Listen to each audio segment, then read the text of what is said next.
This morning I'm demonstrating the real piece of Amy.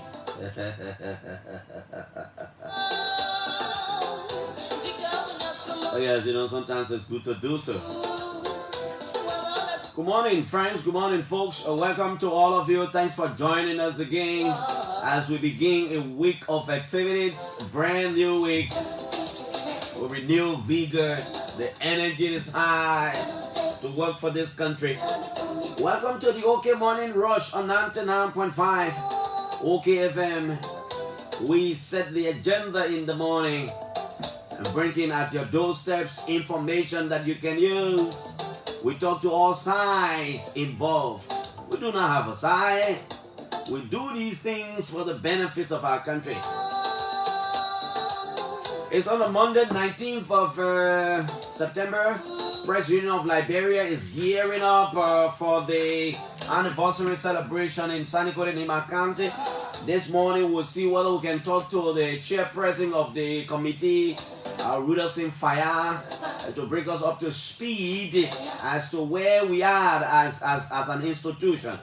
As we gear up to move into Nima County on the 30th, it's a celebration. But I'm told we'll be leaving around the 27th, 28th, man. Good morning to the guys there at the Nima County University. Dr. Mongu, the president, and my friends there, the controller, and my friends, Luvilicus Waman, one of the associates, vice presidents there, and my man Alaska Denker.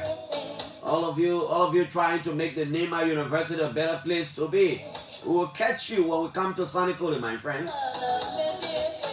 We're here until 10 o'clock this morning.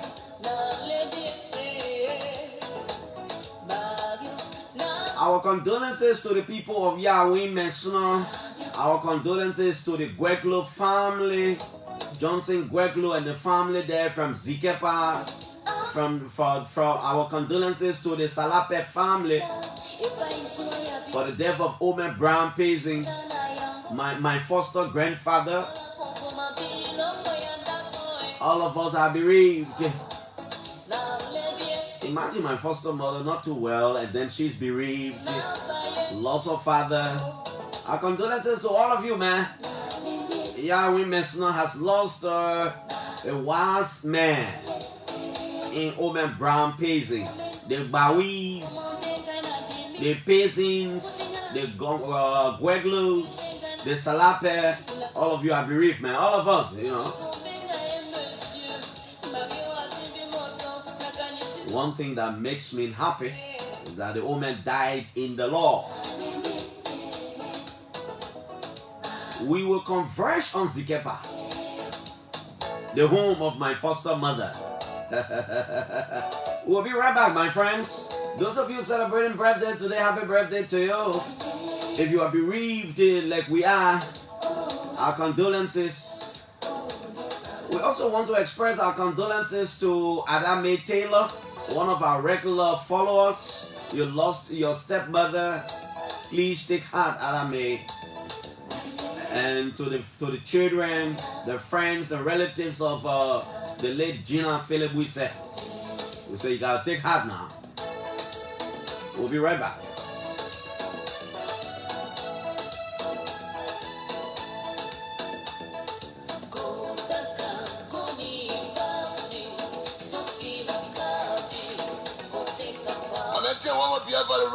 My man know my eye and my ear gotta be shut because our men and we're working test shit in my area.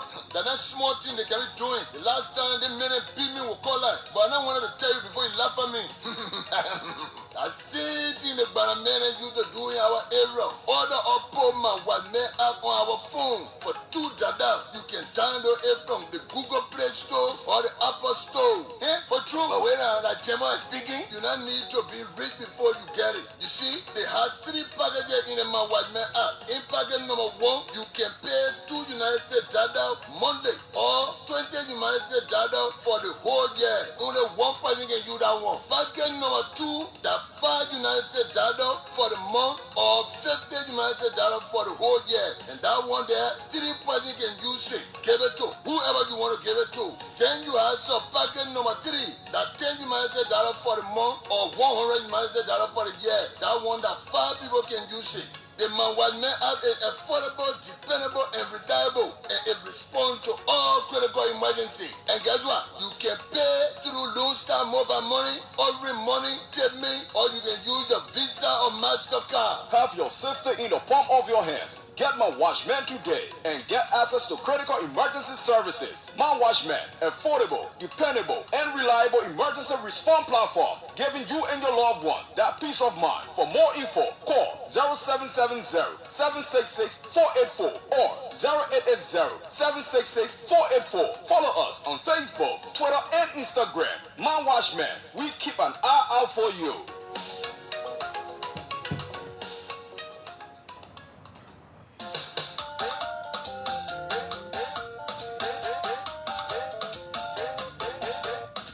Mosquito is an enemy to everyone.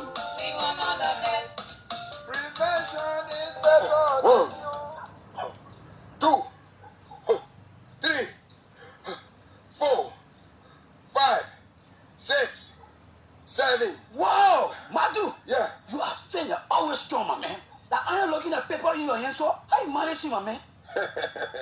Oh, Bale, you know the thing that magic or witchcraft. Now, why now? You know, I used to be very sick with malaria and weak in body, but that one is in the past, not this time. Really? Yes. How? Well, my brother, I don't let mosquito to bite me anymore and give me malaria. That is because I always sleep under mosquito net every night and stay safe from catching malaria. So why don't you do the same and be strong like me? Wow! That's great. I think I have to start sleeping on a mosquito net every night so I can be a champion like you. Keep strong, keep fit, and keep smart. Avoid mosquito bites that will make you sick with malaria. Be a champion. Sleep on a mosquito net. Prevent malaria.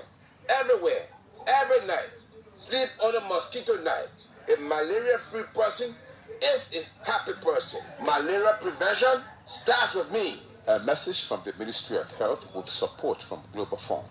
Every of this message is made possible by the generous support from the American people through Breakthrough Action Liberia. Mosquito is an enemy to everyone. We want all the best. Prevention is better than cure. Whether rain or shine.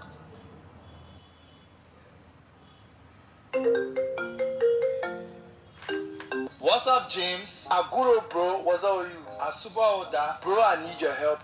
Man, today coming finish here in some kind of hole. The place far from the road, but I don't even get cash for me, sir. My man, myself broke today, but you know you can buy your credits right on your Tip Me. Really? That fire, we are buying credits with Tip Me, then you are checking. But I get small tea on my Tip Me, oh. Good. Just go to services on the app, click on mobile recharge, then on call and select Liberia among the countries. Put in your phone number without the first 0 in the number section and click on verify. From there, just hit on browse plan and select how much credits you want to buy. Put in your PIN code. One time, your credits go straight to your phone. But Bobby, easy, oh. Bro, just send me $5 when you finish buying your own, yeah?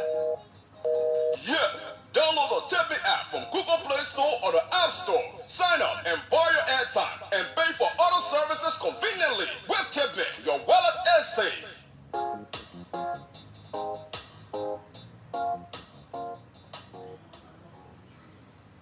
Echo Beverly bring new system. That new thing, they call it mobile app, yo. Paying school fees now the easy way. No more standing in line for hours. No more standing in line for hours? What do you mean? How does it work? Simple. All you need is the EcoBank mobile app, or you visit any EcoBank Express point. Just log on the app and select Pay Bill. You can click on Education and find your school. Your school? Yes, your school. The schools are many. You will find Stella Marie's, Rex Institute, J.J. Roberts, and many, many more. I just can't name them all. Follow all the instructions. In a minute or two, you are done.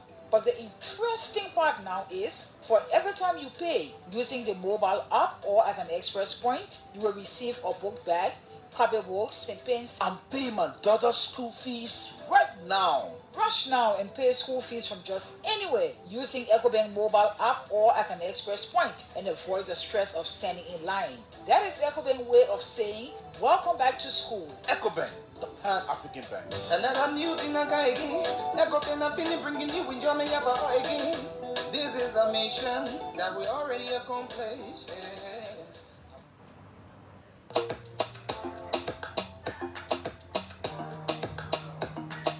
This weekend, I'm having a very good party, and I'm looking for very good drinks for my party. I mean, special ones too for my guests. Hey, Bravi. Every time I see my man, I got good news for him. Have you heard about El Ara Distillery before? No, please tell me about them. El Ara Distillery is located at Nizo Junction behind MP gas station. At El Ara Distillery, our Romeo Bitters says it all. Make you work hard and give you energy. Wow. Hey, you see some? You know, tend to sorry, wow. We have Fire for Fire Gin, the real firepower. It can even make a woman can live to your house. Wow. There you go. We attend to ambulance. Oh. We have one corner whiskey for special someone. Jamaica Bitters help you to free your back and bring out the potency and workability of the Omen equipment. Jamaica Express whiskey, the far whiskey to me. That's also alcohol? Hey, my brother, they're not only alcohol now. Eh? We small. For non-alcoholic, we get bubble pin. Non-alcoholic, they can help in plenty things. And see, and that the first bitter energy drink. And then we also have the new Moringa Double Zero. Oh, yeah. It can clean your system. Really? Yes. These drinks can be found in shops, stores, supermarkets, and the general market. Thanks, Quincy. I'm on my way right now to go and get my drinks. So good drinks. Yeah. For more information, contact LR Distillery at Nizo Junction behind the MP gas station or call 0775 846 454.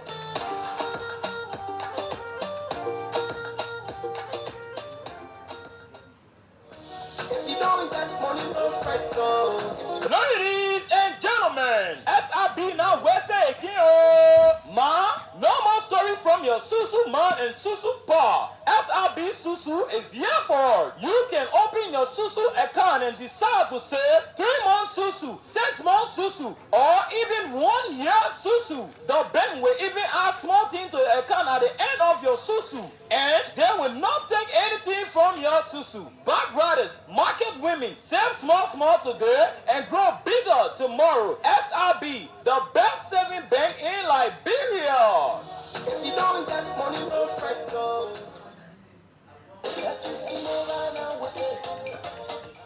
Mamadi, you still using that flag again nowhere around here while we're moving with 4G? Mama, you buy you know what? All day can just be talking plenty. Yes, so because my network in the community bar that Real Madrid for all the other networking. Then what kind of network can talking about? FTC Mobile, my man. With FTC Mobile in the area, internet bar no equal. And guess what? FTC Mobile did not introduce the new home service router for just 100 United States dollar. I say FTC Mobile, the people know how to stop stress and make things juicy. And you will not believe it comes with 1 month free pricing. I mean unlimited. I need to get one of the FTC mobile router for my house. Join the family for the most secure, high capacity, more affordable, the most convenient, and the fastest speed. You can find any one of our offices on Broad Street in Binsville or in Cinco 18th Street or at Bella Casa. Once you get there, tell them Uncle BT sent you. LTC Mobile. Make it tomorrow's connections today.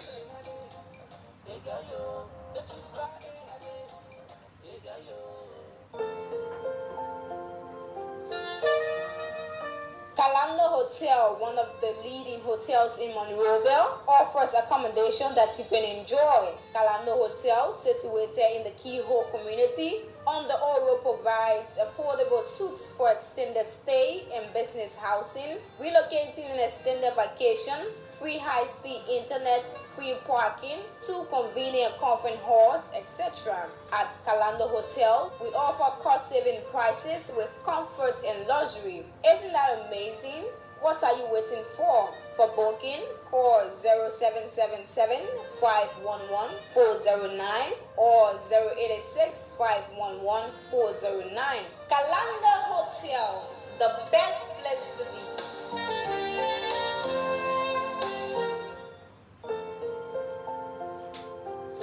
Welcome back to the OK Morning Rush right here on 99.5 OK FM from the nation's capital, Monrovia. This morning is always good to be here. We're hearing that at Spoon Network, Jenny Fala Wonuan is telling us that she sends this message. She says, at Spoon Network own way of remembering the late Philip and Wisse, the great Jinan, their team will be at the edifice of Inquirer newspaper to afford the public the opportunity to send out tributes, condolence messages, and eulogize him today at 11 a.m. so people can make their way there. The Inquirer newspaper is at the intersection of Benson and Gurley Street. Thanks to all of you as we continue to mourn the passing of the great Gina Philip Wisse, the publisher of Liberia's Inquirer newspaper. Thanks to all of you for joining us this morning on the show.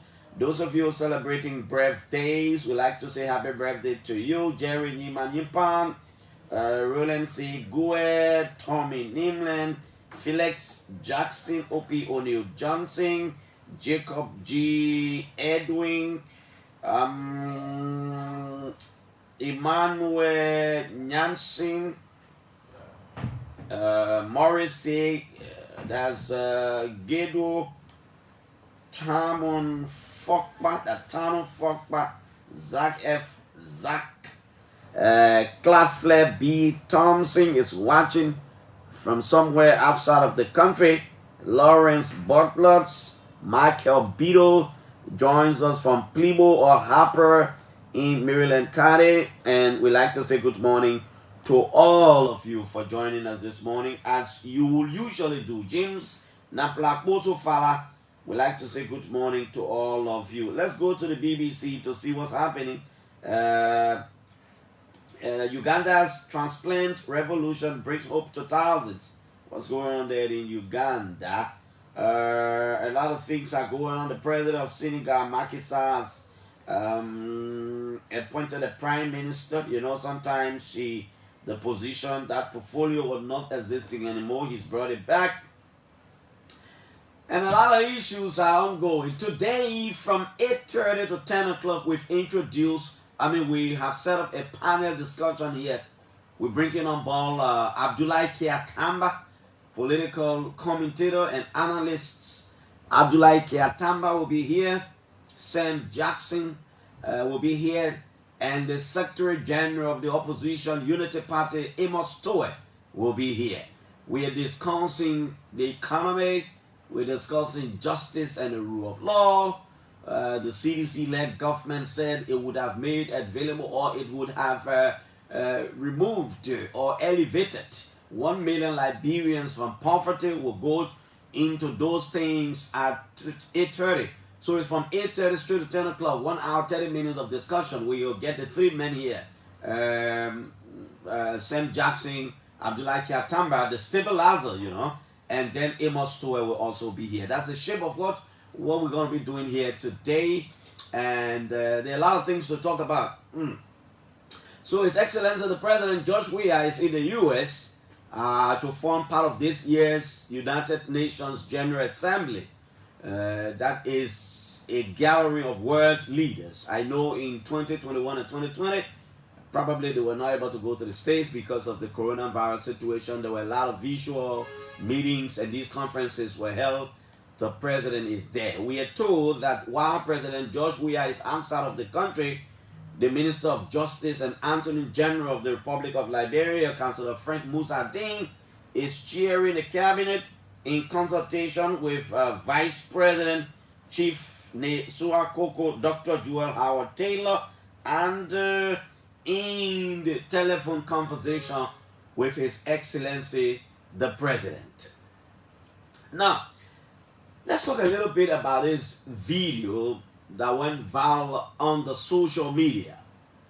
Up to now, some of us have not been able to establish whether it was a pastor preaching, or God spoke to somebody, or it was a news outlet and it was like a television news broadcast or what have you.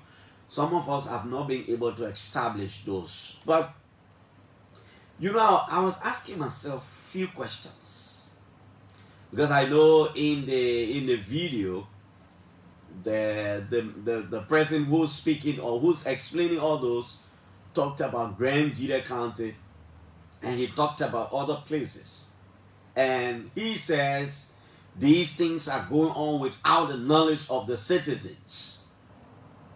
My friends, we have to be mindful here. I stand to be corrected if I did a statistics of county to county legislative caucus. At least in most of the counties, you will have other opposition lawmakers or independent candidates. And, I don't know whether it is possible that trainings of those kinds be going on in some of the counties and all of us are not aware.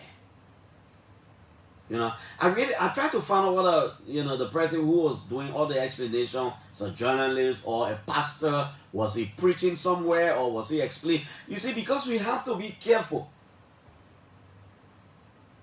Without erasing any or everything he said, we just have to be careful not to allow people to instill fear in the population to the extent that we think that something is about to happen. Most of the people who were not in country or probably have had no experience of the war, sometimes when these things are going on, they take it to be joke. But what Liberians went through here, and I don't know. Look, the surest way, the very best way for us to have a change of any government now and in the future is to demonstrate that our democracy is growing by going to the ballot boxes and rejecting people we don't want elected. We need to be careful with the contents of that video. For me, I'm not an RT person. A lot of people I've spoken to says the video is fake because they've been struggling with, trying to authenticate as to whether. But the issue is, it's just practical. Is it possible for people to be training malicious people in places in the county and it just be secret? I heard him talk about, I think, Samuel Doe resident in Zwedru, that people training people and the local population is not aware of it. And then I was saying to myself, is it really possible? Because the people who are being trained are human beings. The people who live in Zwedru and other places are human beings.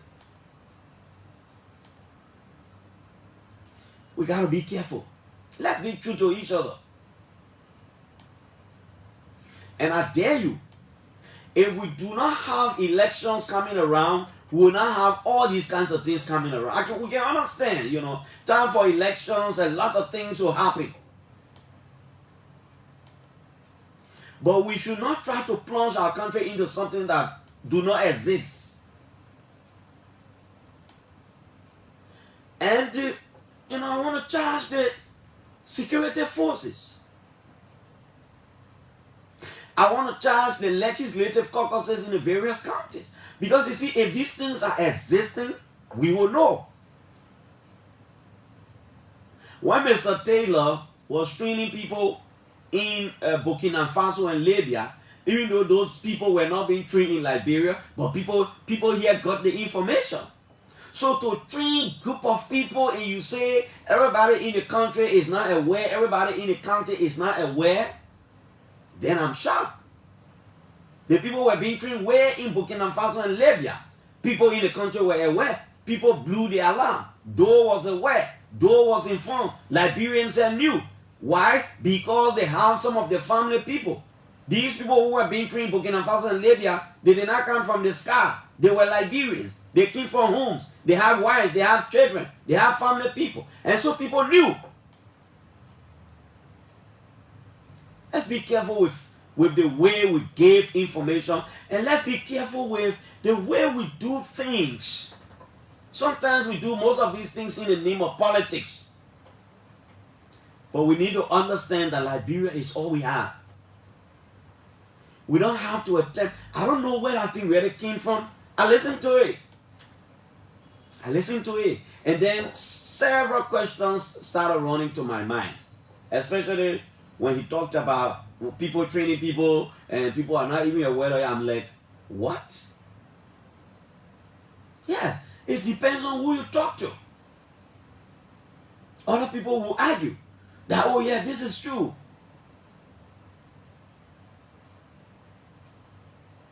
So George Weah, who is the president of the country,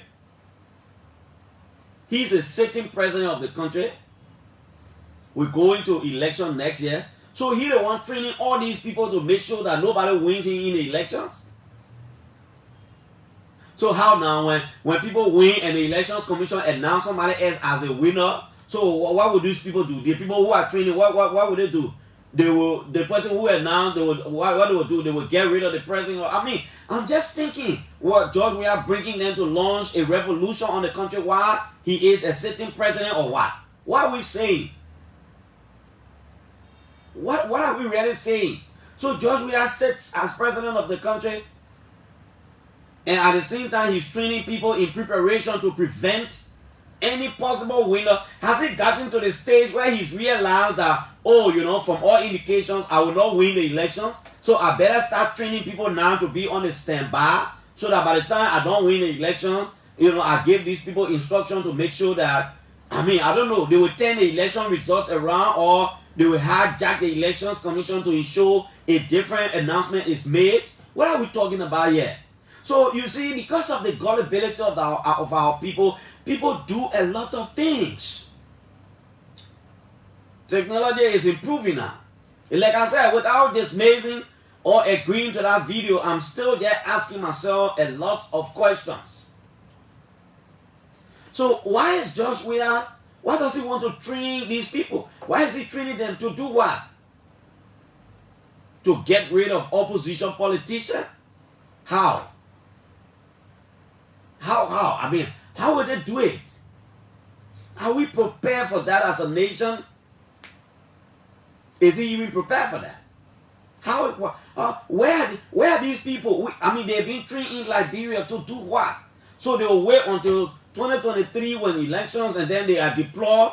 What will get rid of our police, and they will get. Let all of us keep asking ourselves these questions. Because sometimes if we're not careful, we get these things done, we instill fear in the population, and people start, the country gets some kind of way. The George Weah man said he needs Liberian people to be here for him to win election, to be able to lead the country, because you need to lead human beings. All the opposition politicians, you need to allow people to be in the country so that you win election, because you need to lead the country, you need to lead human beings. Out of sincerity, let's ask ourselves all these questions. Are people behind this? Is somebody sitting somewhere and saying, well, you see, my new strategy will be, I will do this so that everybody will feel that, oh yeah, this guy is so wicked. They're training people, everybody be on their lap, the election will be rigged, and all these kinds of things. Have we reached that stage? Are we trying to, undermine the government's international image or what? What are we trying to do? You see, that's the same thing about the SM Brussels thing. When the company whatever announced that it has an issue, it would not have flown to Liberia because of the navigation and other system at the Rabat International Airport. Instead of us worrying as a nation and people to say, well, we are losing up on something, and probably we need to mount pressure on the government to make sure the right things are done at the airport, so that SM Brussels, one of the biggest flights to the country, will continue to fly. People were celebrating as though if you celebrated and SM Brussels is not coming here, George Weah will not get any other plane to travel any part of the country. The point I'm making is we're supposed to reach a point in our nation where all of us are supposed to come together and say, you know what, this thing that is happening is affecting Liberia.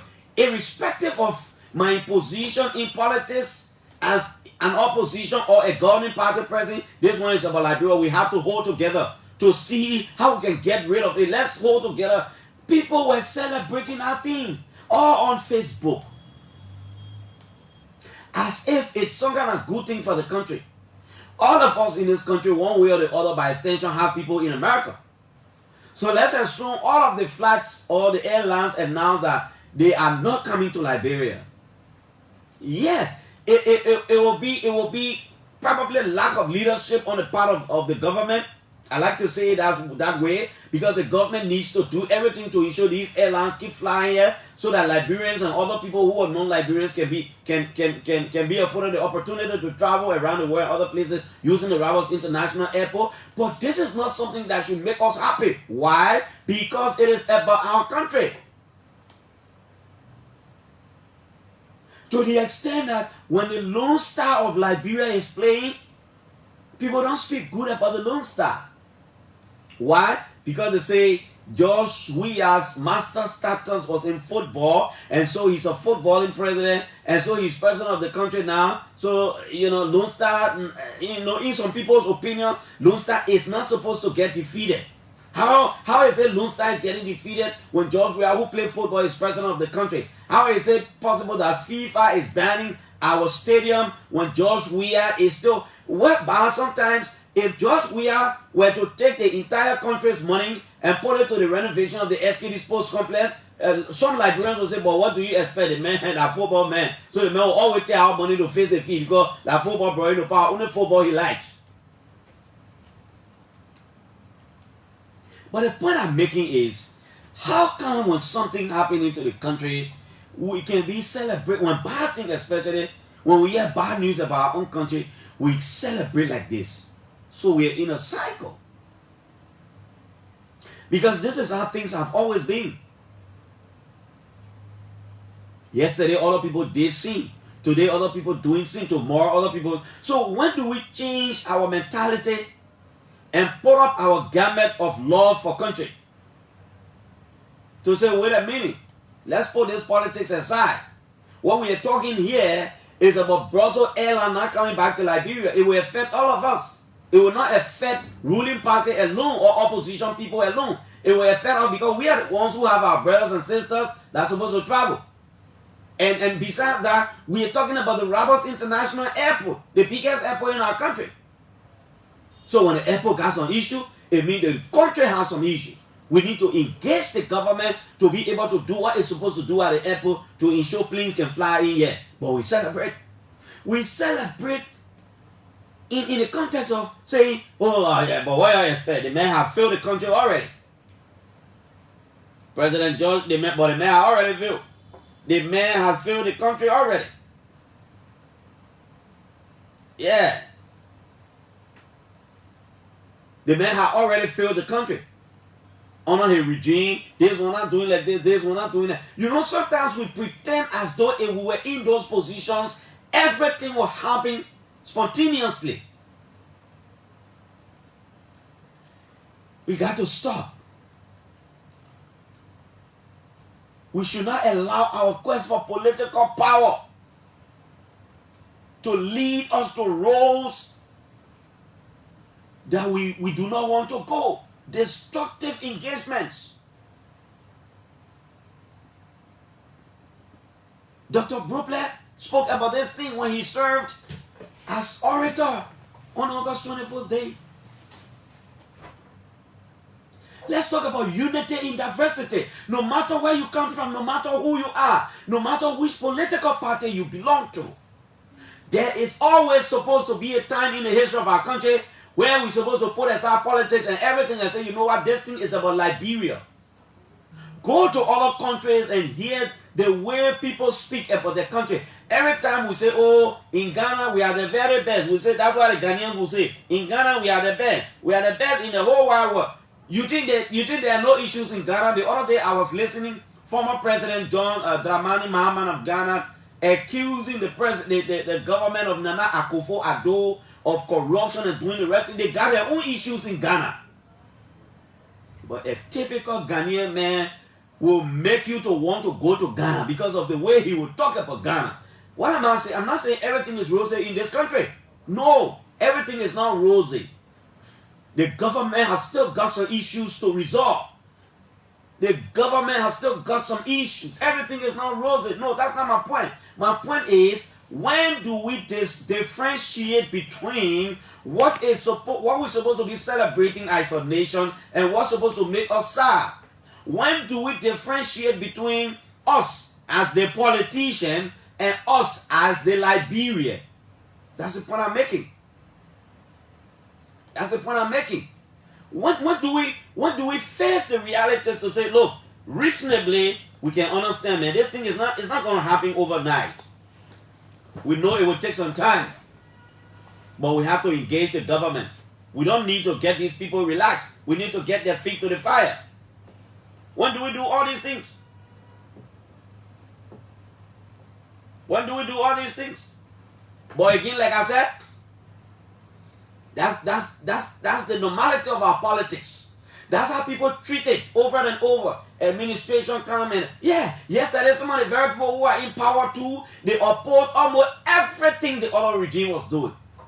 So they are in power now. So the other people say, we will oppose everything. They do it, we'll say they do it. We need a renaissance of national consciousness. We need a national rebranding of the way we think about Liberia. That's what I'm asking. When is it possible for us to differentiate between Clarence the politician and Clarence the Liberian? Do we have that? Will we have that anytime soon? We celebrate, and it's just years in, years out. Let's move on. You see, I am not a diplomat,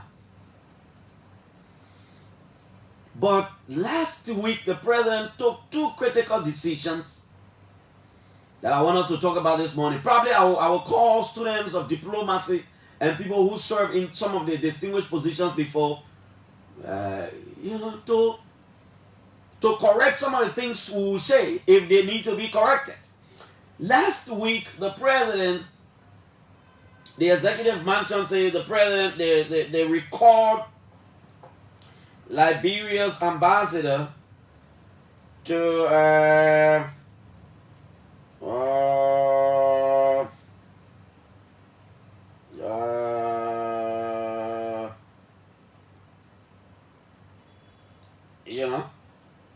to the UN, to Washington, D.C. I want to go back on the executive mansion website and see exactly what I'm talking about. George Patton, he was replaced immediately. Let's go here and see what we can see.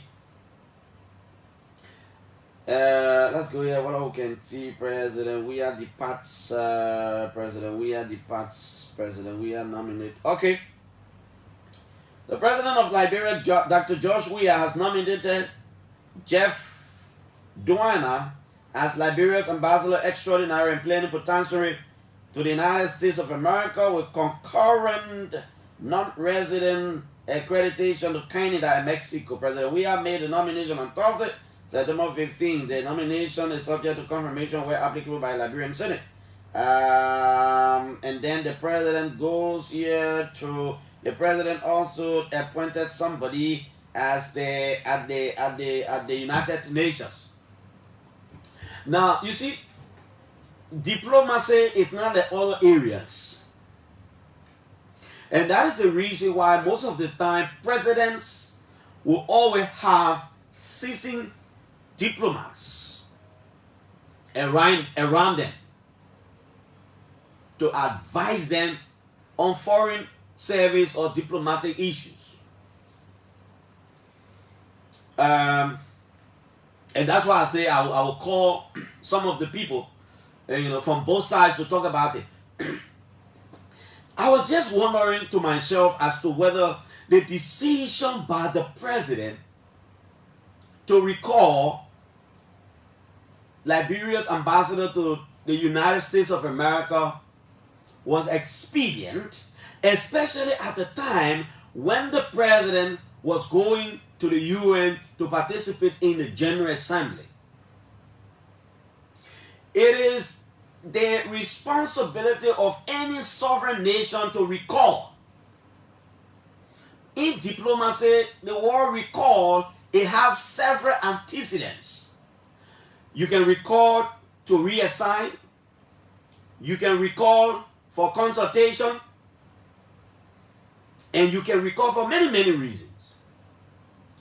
But, and this is my opinion, I thought it was unprecedented for the Liberia ambassador to the United States to be recalled and somebody is immediately appointed while the person is still at post. You see, the reason why people don't do that easily, because it has to do with everything. The security of the president and all these kinds of things. On many occasions in the diplomatic setting, people are replaced, people are dismissed, and that decision is taken at home. So, for example, you recall the man to come home. You're not going to immediately appoint somebody in that position until the person comes home, and you take the decision here. But to allow the person to still be at post, and you recall and immediately replace the president. I don't know what the diplomats think about that. Because the ambassador is a symbol of the country and the image of the state and of the president to the host country.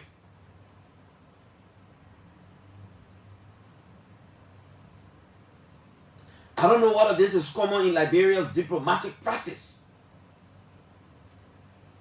Now, I don't know whether the president considers several things. So as it is now, by reasoning, we do not have an ambassador to the United States. Why? Because diplomacy is not quick thing. The new ambassador who's been appointed will have to come back home here for confirmation. At the moment, the Senate is on break. Of course, there are small committees of senators at the Capitol building doing some work. They do not have the authority to confirm. So if you want the Liberian ambassador you get appointed to get confirmed, it means you got to call the entire Senate to come back. One. In the event the ambassador gets confirmed and probably, gets commissioned, he is taking along with him the letter of credence with the letter of recall of his predecessor, because you have to inform the host country that my predecessor, the person who was representing Liberia, has been recalled. So you have to take that letter of recall, including your letter of credence.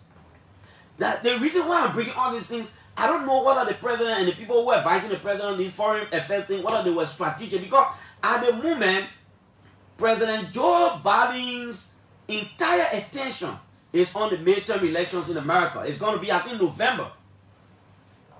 So not because the ambassador is appointed, and you're just going to call Joe Biden office to say, oh, our ambassador is here, he coming to present. It doesn't work that way. The foreign ministry here will inform the U.S. embassy here. The U.S. embassy here will inform State Department, and it will take a lot of time. It depends on the availability of President Joe Biden.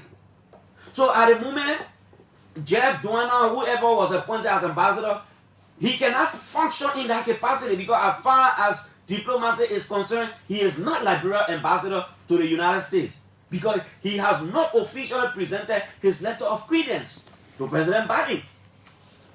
Who knows? Why is President Biden? Because you see, these people can plan their activities. Why is President Biden's activities for the whole of September, October, and November, everything is scheduled, is planned?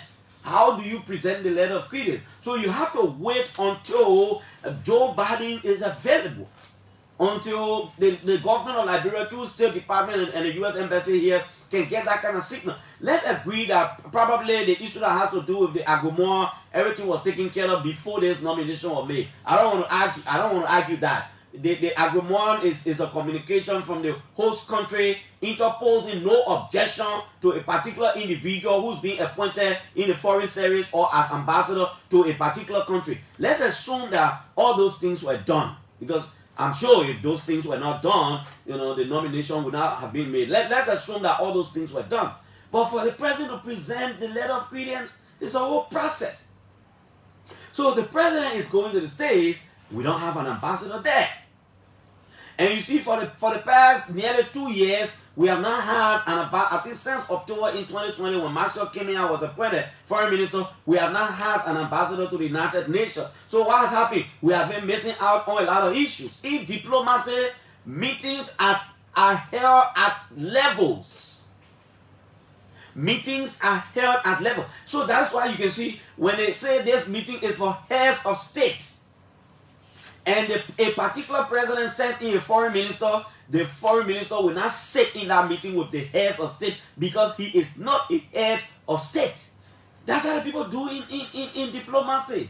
Meetings are held at levels. So if you are not at that level, you don't attend that meeting. So I have thought, people would, be around the president do not have to be a diplomat. The president do not have to understand diplomacy to that level. All the presidents in the world do not have to understand all the things, but they got people with them. That's why the thing is a teamwork. So you do consultations before you come up with those kinds of decisions. So two things are happening. We don't have an ambassador at the UN. The president is going there.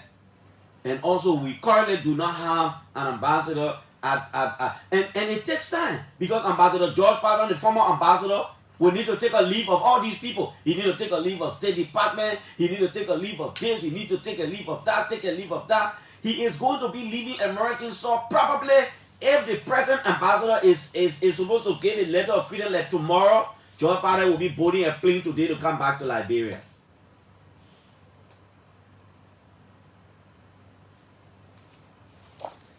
The government, the president is aware that September they will go to the UN General Assembly. Was it possible for him to have appointed, our ambassador to the UN long time, few months ago, so that by now the president has presented whatsoever the president needs to present, and the president goes there, the president receives the president, stuff like those? I will call Josh Wisner, and probably I can also call Reverend Dr. Larry Brooklyn. They understand these issues. They understand international relations. They understand diplomacy and diplomatic nuances. They understand the rudiments of all of these things. But, as a journalist, inquisitive, and somebody who's supposed to have a little bit of understanding of all these things, I have just been thinking as to whether the president's decision was actually at the right time. Because you see, there's a difference between taking the decision and as to whether the decision is taken at the time it's supposed to be taken. The Senate is closed. So you want a man to get confirmed, the Senate has to return. Strategic. So even if the man gets confirmed and probably gets commissioned, the man is not going to function as an ambassador until the letter of credence is presented to the host country. Is President Joe Biden going to be available anytime soon to receive a letter of credence? Because the letter of credence got to be given to the president of the country. Let me call George Wisner, and then from there, I'll call Deputy Minister Jalawa Tumpo. Let me see what I can call. Deputy Minister Jalawa Tumpo is a student of international relations. Jalawa Tumpo is a student of international relations. Can I call Jalawa? Let me see what I can call Jalawa. Probably Minister Jalawa Tumpo wants to weigh in. Then before I can call George Wisner to weigh in on these diplomatic issues. But I thought these are the issues. And we have brains at the Ministry of Foreign Affairs. Don't let anybody tell you, say, we get people, we get brains. I can sit down here and I can name you seasoned diplomats. One of them I call the walking encyclopedia of Liberia's diplomacy. All these old men over there. Sometimes you just need to consult them small. They will advise you. Because some of them being in the practice for more than 20, 30, 40 years. They're doing it. They understand it. You know. Deputy Minister Tumpo's form is not on. So let me see what I can call a Wisner to weigh in here. And then any other person who is a diplomat, you know, you want to weigh in, I'll open particular line for you. We talked about it a little bit before we move on to open a general line. Okay, Jalawa Tumpo is calling me. Wisner, I will not take you. I will take Deputy Minister Jalawa Opa Tumpo. Mr. Minister, good morning. Good morning, Clarence. It's like you are out of the country with the president. Clarence, I'm out of the country. Good morning. Good morning, Minister Tumpo, and it is good you are monitoring the show. Do you have anything to weigh in? I was talking about diplomacy. I was talking about the president's recent decision to recall the ambassador to the U.S. and immediately appoint somebody in the position, and, you know, all the diplomatic issues. You follow it, right? Clarence, I'm following, and I'm following the show. Let's hear you. I'm calling you I'm calling you in two capacities, as the Deputy Minister of Information, but at the same time, a student of international relations, because I know you understand these issues. Sure. Let's hear you. It was good that you called me, but maybe I can weigh in on this one, then I'll come back to weigh in on the fake video issue you are talking about. No problem. Thank you. So yes, Clarence, there's no wrong done here. So what happened? You understand that in each of the nations you have deputy chief of mission, right? So whenever decisions of such is taken, the deputy chief of mission start to act. So there is no wrong done. So there is a gap in the make. And you understand in time past, just take a scenario of the appointment of the American ambassadors in Monrovia. Mm-hmm. Yes. So before another ambassador could come, you always see the deputy chief of mission acting, or somebody acting in that embassy. And just go and do your research, or call somebody from the embassy and they will let you know. Mm-hmm. So it is not about the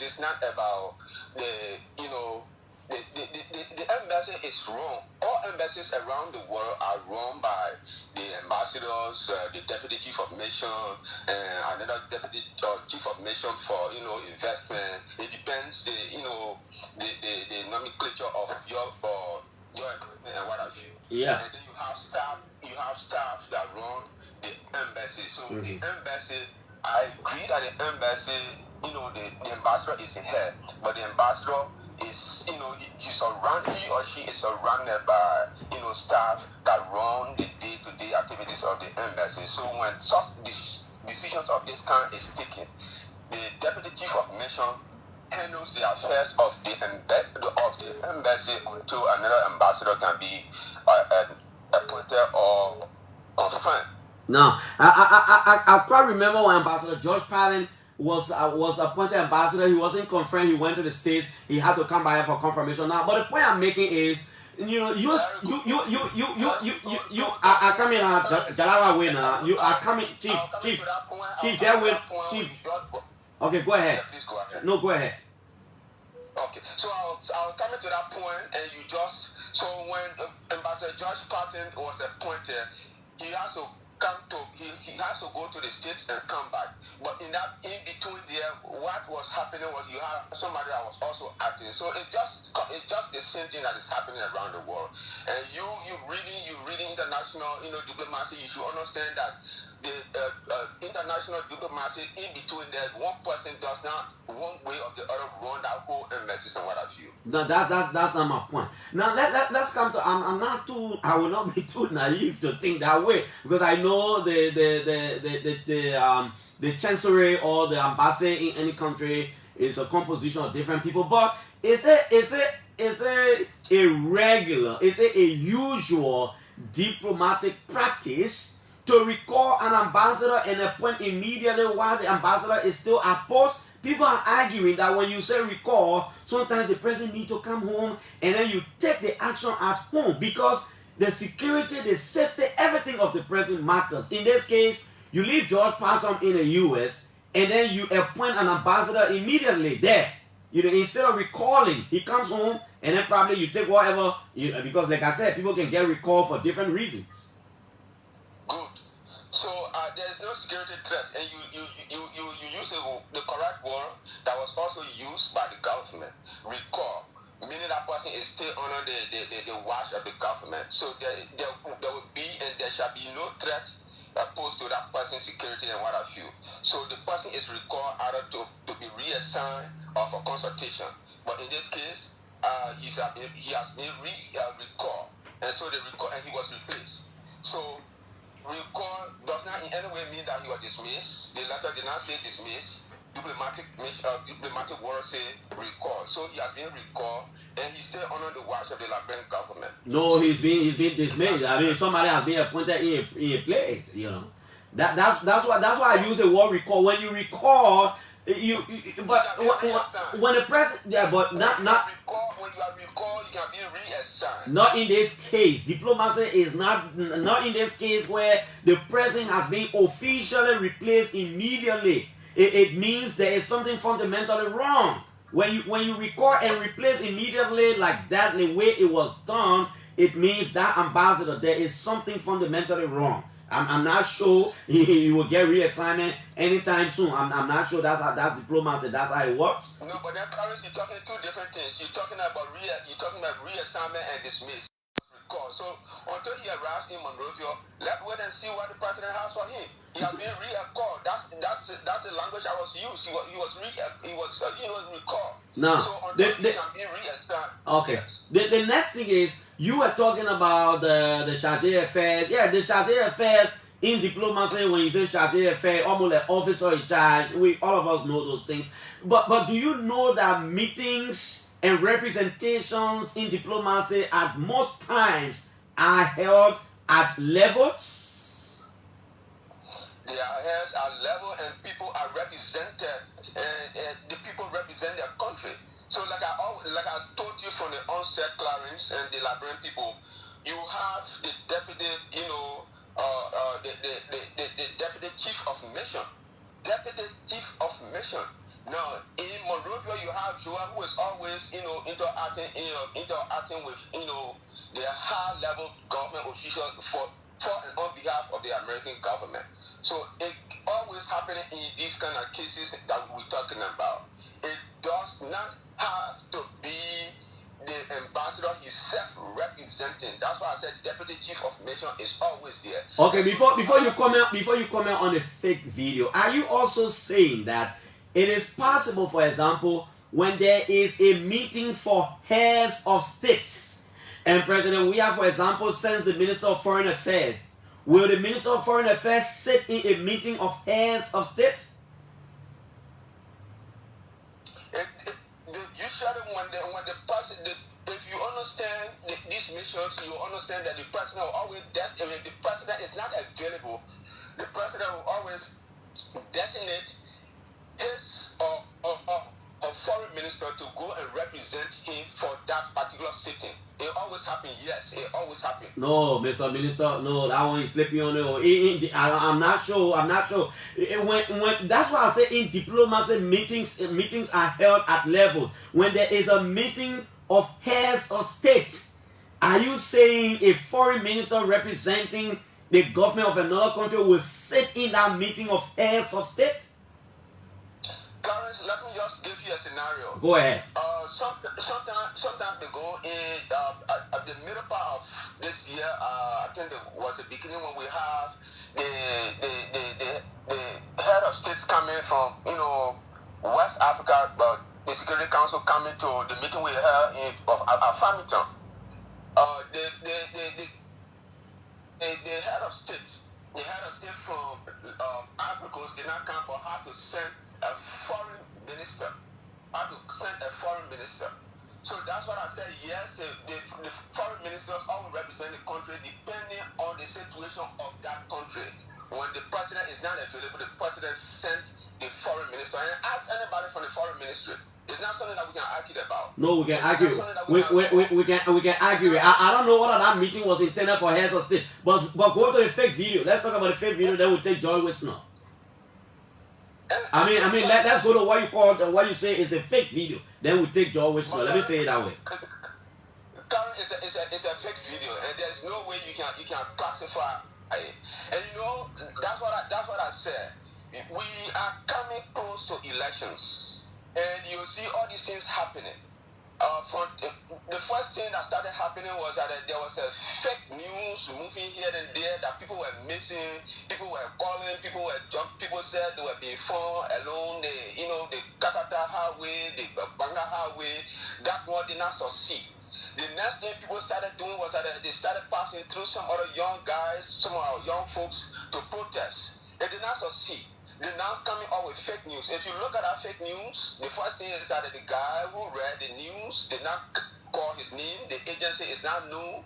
They misplaced the names of people, misplaced the names of people they were talking about. So in the minds of any sound Liberian or any sound person who is watching or listening to that kind of fake thing, they will just laugh about it. But again, like we said, for example, whose names was misplaced? For example, you have Kai Fale name given to Zopeno and Zopeno name given to Kai Fale. Just look at that video, you see it. Okay. You understand?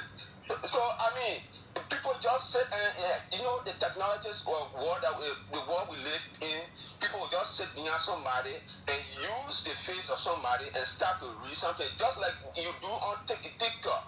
So, I mean, it will start to happen, but it will never succeed. Okay, Minister, we'll leave you there. Deputy Information Minister Jalawa Tompo, who is a student of diplomacy. He was on the line from somewhere outside the country, I don't know where. Let me join George Wisner, then we'll wind this thing down and open the telephone lines for Liberians to participate on the show this morning. If you're just joining us, this is the OK Morning Rock. George Wisner, if you were not listening, I don't know, but were you following? Yeah, I followed the tail end of the conversation, not from the beginning, but I got a good thing, I got a good sense of what you were doing. Okay, let's move on. I was talking about the appointment of an ambassador to the UN and an ambassador to America, and I have my own analysis, and then I called Minister Jalawa Tumpo. You just heard him. Let's hear you. Firstly, Clarence, it seems as though Jalawa Tumpo is confusing things a little bit. I will hope that the government spokesperson will be properly briefed and on top of his game when he appears to inform the world. But then again, it's the process of incompetence that we've been talking about that runs through the government. Now, when it comes to the issue at hand, I was a little bit surprised at 3 serious actions taken by the government in the last 10 days, all that have international implication.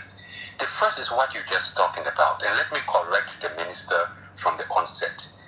When you recall and replace is different from recall for consultation. What's the point? In diplomacy symbolism is very, very wicked. If you understand diplomatic nuances and the dictum of our diplomatic intercourse, you will find out that these kinds of actions, even if you are not saying it explicitly, they have implication that can be deduced from it. On the eve of the president of the republic visiting the Nation General Assembly. On the eve, 2 days before he departs, you recall and replaced the ambassador in the midst of, again, an action of sanction that have been taken that suggests crisis at the diplomatic front. You recall the ambassador and immediately replace him with Ambassador Duana, Jeff Duana. Duana. Now, what suggests? What went wrong? Because for a country to go to that extent, that's the worst extent they go to. It suggests there is problems, either an ethical misconduct on the part of the ambassador, either he was involved in some treasonous or seditious activity that he needed to be replaced immediately, especially for such, or that there is something sinister, and then you get the international community and other people thinking. Before the issue you're talking about, the president going and not having to, that is a secondary issue. But the impression that you create and exacerbate a crisis probably that does not even exist in the diplomatic relations between the two. To recall and immediately replace is grievous, my friend. And I think Jarawa Tompo, as you said, his information person, probably the Ministry of Foreign Affairs should have spoken to this. Jarawa probably was not the best person because he already missing the two things, recall and replacement, and trying to equate it with an ambassador being recalled for consultation, which are separate and at different levels suggest have different implications. Now, on the second diplomatic issue that was taken, action that was taken by the government in the last 10 days, we saw a press release, the same press release in which Ambassador Patton was recalled and immediately replaced by Doyen. That same press release also stated that the representative, Liberia representative to the MRU, which also doubles as the Secretary General of the MRU, Madam Adina Wisse, was also replaced in a press release by Madam Namwe, who was at the LTA. Now, why is this a serious diplomatic issue? Because it suggests through a press release that the process of notice at the summit of heads of state was not followed. This is a serious diplomatic breach and a diplomatic faux pas. The foreign ministry showed incompetence in that again. Batina Wisse is not just an employee of the Liberian government. Once she ascends as Secretary General of the MRU, she becomes representative of the MRU, though she was nominated by Liberia. So, if she, even though I know from information that I'm gathering now from even foreign ministry sources, that she had indicated that at the end of her tenure, she did not wish to be renewed. But even be it as it may, if you wanted to immediately replace her with someone, you should, the normal diplomatic process is, you should follow the process of notice to the heads of state of the MRU. And then forward your need. The heads of state will convene a summit. And that was not followed. Maybe under this government, everything is being done upside down. Let's go to the next. Let's go to the final one you talked about. Then we move on. We have to open the line.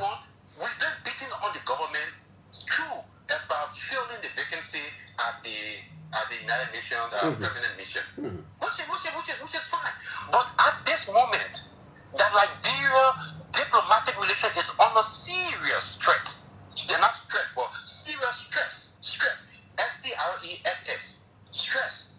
With all of these things, especially with actions coming from out of Washington DC also, you would have thought that the government would look within its rank and at a very important mission at that would have a seasoned diplomat. No disrespect to the lady there. Sarah, I worked with her when I was assistant minister at the Ministry of Foreign Affairs, responsible for Liberia's diplomacy in Africa and Asia. She was the secretary or special assistant to Minister Toga Gaywell McIntosh. Okay, Josh. Secretary also. I don't think when you have Linda Thomas Greenfield and other people at the UN, people try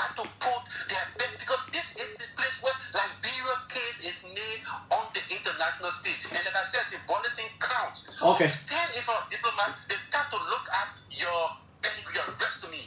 And that itself puts you on Thank you. equal footing. Thank you, All Josh. these three, the government exercise gross incompetence that we have always talked about. That's why they should leave power. Thank you, Josh. Let me take this person. Probably this person understand what we're talking about. They've been calling me. Hello? Hello? Yeah? Good morning, Clarence. My name is Amos Williams. As a student of diplomacy, I thought to weigh on the conversation. Absolutely, Amos. This is your area. Let's hear you.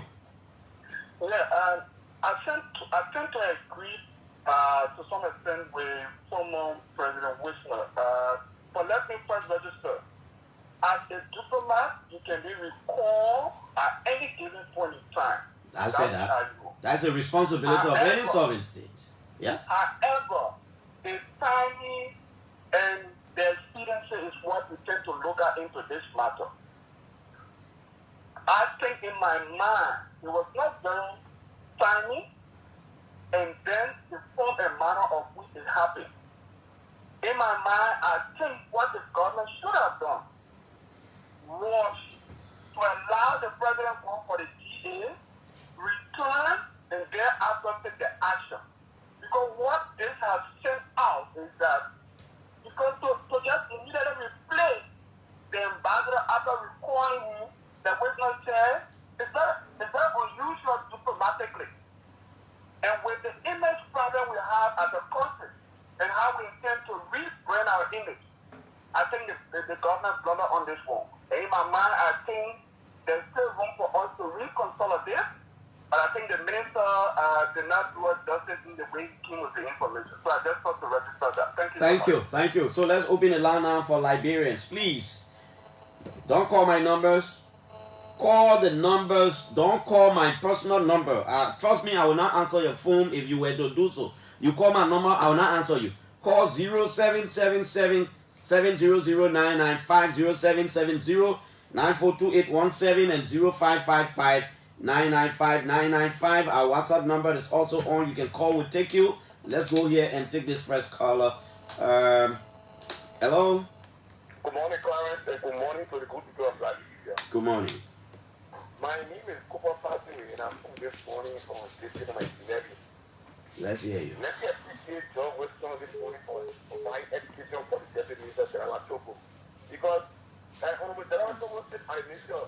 Let's talk about it. Let's talk about the issue now. Let's leave out the present. No, not basic. Not basic business. Chief, you don't tell me what to do. Look at the trivial issue. So you're not my friend? No, Cooper Pastor, you're not my friend. Tell me, you're not my friend.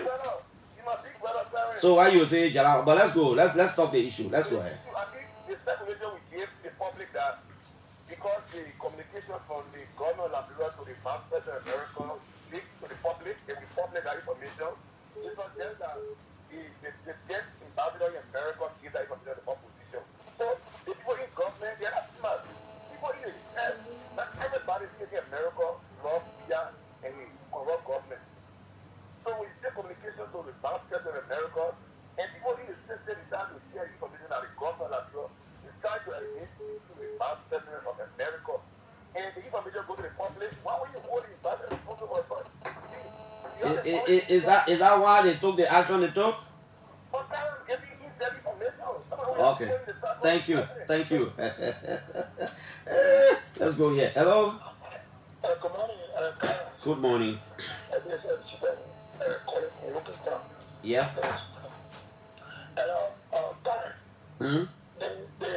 The government is a sovereign nation. And if the government appoint an ambassador to any country, the government have a responsibility to recall that ambassador.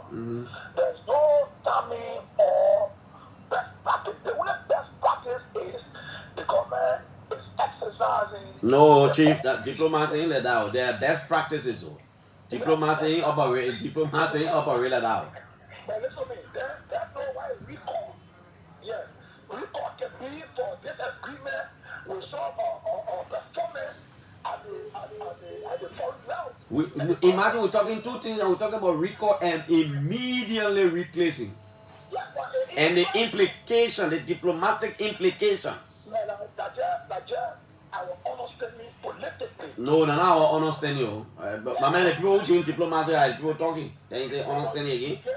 Get the opportunity to opposition to discuss. Why could it go along what? Oh, wait. Jalawa is a student of international relations. No, one says student. Listen, anytime people say the person is a student, it means he has a degree in international relations. Yes, you have a degree, just paper, but how can you fucking say? Oh, my man, your own argument, I already know what you're talking about. Thank you, man. Yeah, thank you. The men that are called opposition. I better Liberia, man. When we're looking for experts, we don't talk about opposition. Anyway, to satisfy your curiosity, let me reach out. Let me reach out to Dr. Larry Brooklet. For some reason, I just wanted to do it too, but if it will be 3, let me see what I can reach out. Let me reach out to Dr. Brooklet. The guy said, I hope that will pick up my call. The guy said, you call opposition as if. Let me call Gipley Henswa. Gipley Henswa, I think Gipley is a student in international relations. Gipley, let's hear you. Good morning, my dear brother Clarence. Good morning. Bishop, the first thing I want to cancel is the fellow who just left the line. Bishop, when we discuss a professional issue, leave the issue of opposition or opposition or imposition. That's a professional issue. Go ahead. Go ahead, Gipley. Go ahead. So we need to stop spoiling this country. Lead a man, go ahead. Right. The thing is, they are all in diplomacy you have recalled. The best thing to do, like to be how the deputy head of mission to that, but not to recall and immediately dismiss. It's not professionalism. In diplomacy, you will recall and take your time because the president is going out of the country for a mission. Who leads the delegation? The fact of the matter is that if ever professionals were indeed advancing the president, that should have then done it July or August. If something happened, if there any crime or did anything wrong. So that's what you do is you recall the president. Now, you recall Patton, immediately Patton is back in Satuka from the house. Clarence, it's not professional. That's seriously not professional. But beyond that, so in diplomacy, when you call, the best thing to do is so you ask the deputy to act, and why you talk about making an appointment, but you don't recall and he didn't display. Because in diplomacy, there's not the complete nature. But we don't recall either because of one or two, 3 reasons. So the issue at bar is immediate appointment of another ambassador. No, that's the point. Yeah, that was not right. On a serious note. Okay, let's take the lines.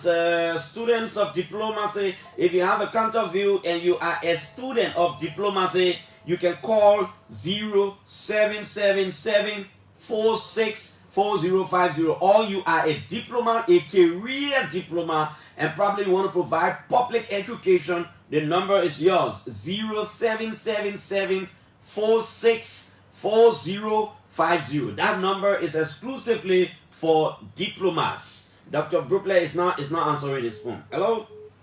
Good morning, sir. Good morning. This is Jimmy Foreman. I'm calling from New Jersey. All right. Okay, one thing I want to know, to the best of your knowledge, did the government of Liberia, President Weah, send a letter to Joe Biden for recalling this man? Because what kind of letter? What I do know, a letter or recall to a former correspondent have to be. I don't understand what you're talking about. You say correspondent? What do you mean? A letter of recall is a former correspondent from one head of state to another state that they are recalling the ambassador. Was that the case of this Liberian situation? You say a letter of recall is what? If you recall an ambassador, did he read the American president that we're recalling our... But they don't do that in diplomacy when you recall president. We are done. Listen now. I told you. No, but they do that. He says they can't do that. Listen now. In diplomacy, there are channels. Your president office cannot just restrain. Let us go to Joe Biden straight just like that from President We are office. You have to do that through the U.S. Embassy here, through State Department and all these things, it takes time.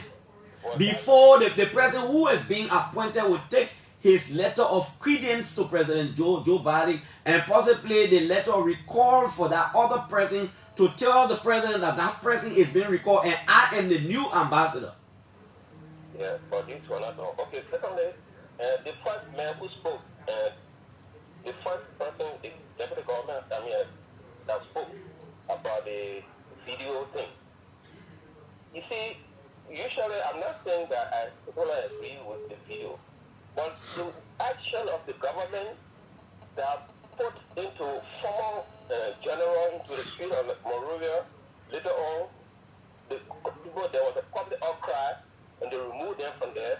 Secondly, when they want to local election, someone followed them carry huge sum of money in the billions of $1. These are all signs that point towards bad governance. Okay, sir. Thank you. Thank you. Let's take this person on this line. I said it now for diplomats. Hello? Hello? Yeah?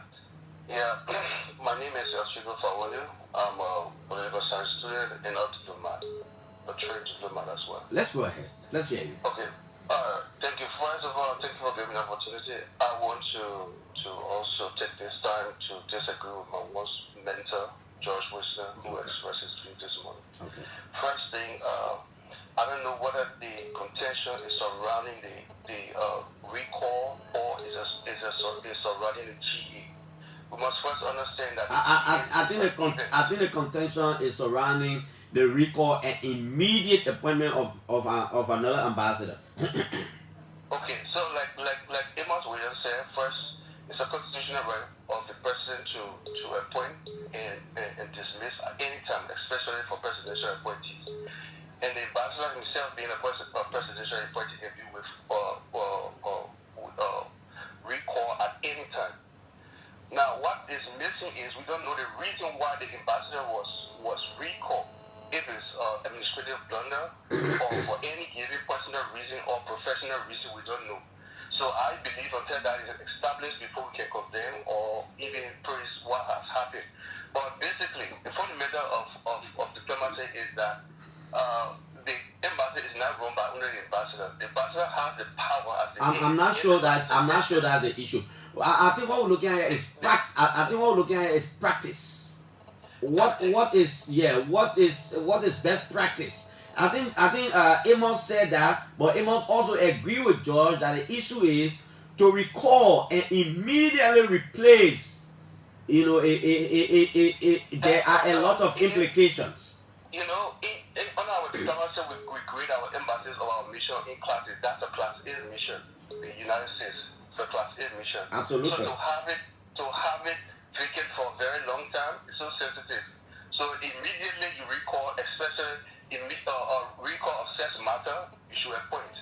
Okay. All right. Especially with what is happening around now. But let me just say this. The first thing is that the event, because people are throwing some things on the event. The United Nations General Assembly is an event. It does not start the day the president arrives in America. So people say, oh, the president is going and who's gonna do this, who's gonna do that. No, that's an event. They have a terrorist. So those things are long be sent before even the president arrives in our country. Thank you. Another thing I want Thank you. Let's leave you. Let's go. Our guests will soon be coming in. We gotta take this thing on time. Hello. Good morning. Hello, man. Good morning to the people of Liberia. Good morning. What's your name? Clarence, this is Happy News, my favorite window. I just want a conversation this morning for District 11 to get inside part of the estate. Dr. Clarence, honestly, I don't know why would people try to put it inside these things. As a student who have a little knowledge of political science, really at the African Letter University, I believe in my mind the ambassador working for of Bonnet. I'm not worrying about you, so. The president has the power to read. You did ambassador working what? In purpose of Bonnet. Oh, I repeat, the ambassador purpose of Bonnet. No man, let go ahead, Chief. Let go. Sometimes when you communicating because you want people to know what you're saying, you gotta break it down small. What do you mean? Thank you. I mean, the ambassador worked in Paris for Hey, my man, but then you're not saying anything, oh, Ronald, I gotta let you go. No, I gotta let you go. I told you to break the wall down. You can't bring Paris Pasu here again. You more than political mambo jumbo. What are you trying to say here? What the boss say? When I say that in fact the ambassador working Paris Pasu with the president, which means that everything that the ambassador does will be channeled to the president. Okay, thank you, man. What about come on with Paris Pasu and all? Hello? Hello? Yeah? Yeah, I'm Romeo Formula, young ambassador. When you say young ambassador, what do you mean? I'm to the United Nations. I've been trained. I got some certificate from the University of Ghana. That is Legon. Okay, let's hear you. For the sake of our discussion, let's hear you.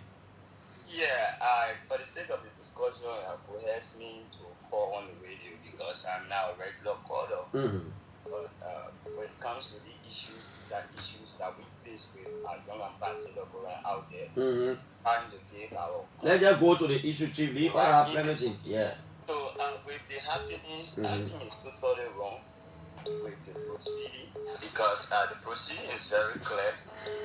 There are dealers out there on the international scene, even when you are representing your country. So it is true that the president has the right to recall, but the manner in which you cannot have him at this moment going there and then he's just taking such decisions. So it's kind of like conflicting. It shows some level of insincerity and it shows some level of bad governance.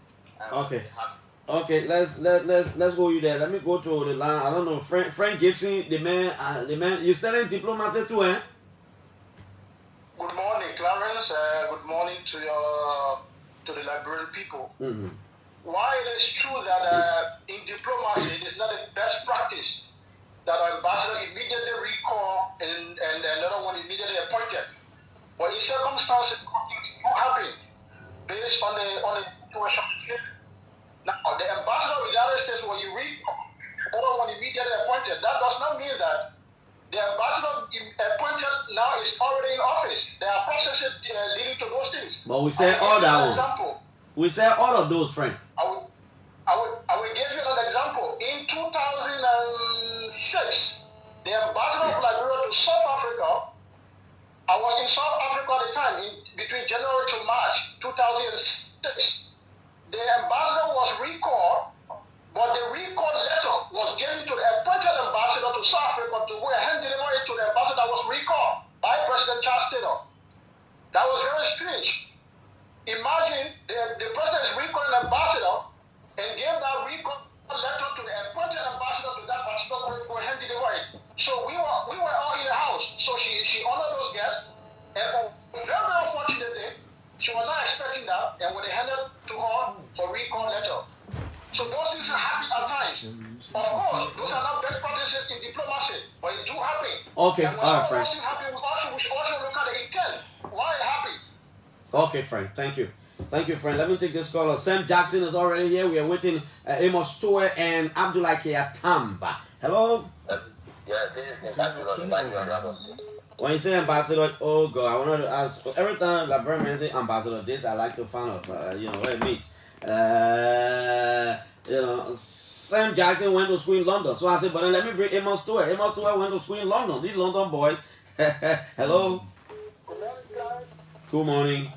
My name is Joseph Chen, and I'm calling from the student hotel this morning. Mm-hmm. Yeah, okay, two key words I'm looking at here are recall and replace. Mm-hmm. So if you recall someone and replace the person, doesn't mean you dismiss the person. That what not understand is that the person will go. No, when you record and replay, mean when you record and replay, mean the person not in the position again. That one, nobody, they need to tell you that one. Yeah, you're in a position, but yeah, we'll be re-examined. Mm-hmm. I don't understand it. Thank you. I don't know what you're talking about. Let me take this. Hello? Good morning, Clarence. Yeah? Good morning, Clarence. My name is Sam Walker. I'm speaking from Central Town. Mm-hmm. Sam, I've been following the issue, and some of us who understand these things, as if though we are not a practitioner in that area.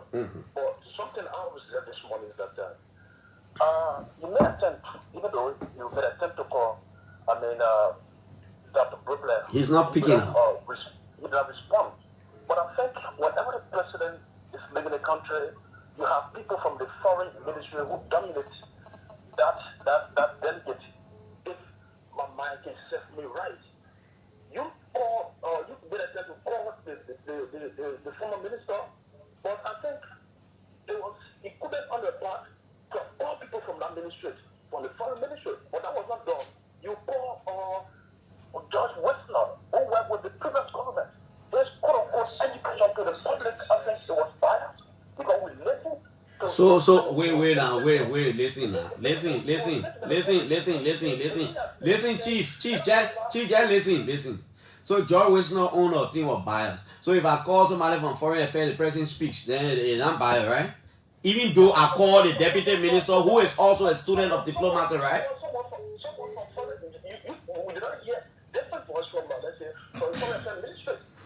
Didn't I call one government spokesperson who understands what we're talking about?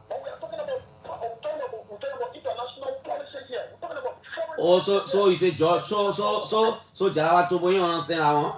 I'm not saying that he does not understand it. That is not a rule. Thank you, Chief. Thank you, yeah. So George was not on a position as bias, so where I'm coming. I'll take you. I'm trying to get you right. I don't know where are you? Hello. Where's the guy who's talking? He's on this line. I don't know how do I do it. What do I do to take this guy? Let me take one minister. Hello. Good morning. Good morning, sir. Yeah. Congratulations on the since you got married. I've not talked to you. Thank you, Chief. Sam Jackson didn't tell me. Congratulations. I didn't know. Yeah. Assistant Minister Ishaka Sherry, where? From the Ministry of Internal Affairs. I know. Okay, I don't know how people taking this thing. I think the president has the authority and right to even dissolve the cabinet and configure a new one. You know, so that means the power the president has is unquestionable based on certain limit. Because all of those positions are members of the executive, and so the president has oversight of everything. And so if the president recalls an ambassador and replaces with a new one, I don't see any problem with that because the president was the one who appointed him. Mr. Minister, yes. You see in football, right? In football, even though the football team, everything in the country, blah, blah, blah, there are certain things country presidents cannot do in football. By the time you do them, FIFA or CAF, they will come after you and say, no, I mean, your limitation should stop here. In diplomacy, people argue that there are things that you don't do easily.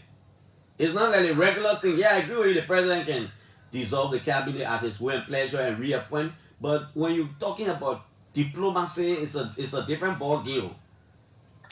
No, diplomat, all of the foreign nations are under the Ministry of Foreign Affairs. Is that right? And the Minister of Foreign Affairs is appointed by the President. So, and all of the ambassadors are appointed by the President in consultation with the Minister of Foreign Affairs. And so the President, I know the President consulted the Minister of Foreign Affairs before taking such a decision. And so, why do people question the President's decision, especially at a very crucial time? Okay. So I don't see any problem wrong with that. Thank you. But now we should be starting our discussion, except that Amos Toe from the Unity Party is not here yet, but Sam Jackson was here in time. Abdullah Kiatamba just sent me a text message that because of emergency, he will not be here. So I like the show. It's for, I don't know how I should say for, but a pros and cons. Yeah, Sam Jackson will be defending the government and some of his positions, and then Amos Toe thinks otherwise. Let's take a break. Brand Tati is here. Let me take him. Then we take a break and come back. Oh man, I know you get plenty of money. Yeah, it is my best. No problem, sorry. I mean, no problem. We just got to come down and say you do it because it's coming to you. But you know, happy during Mount Teresa when the entire campaign. Martin Lowa, the traffic. You were at the annual conference.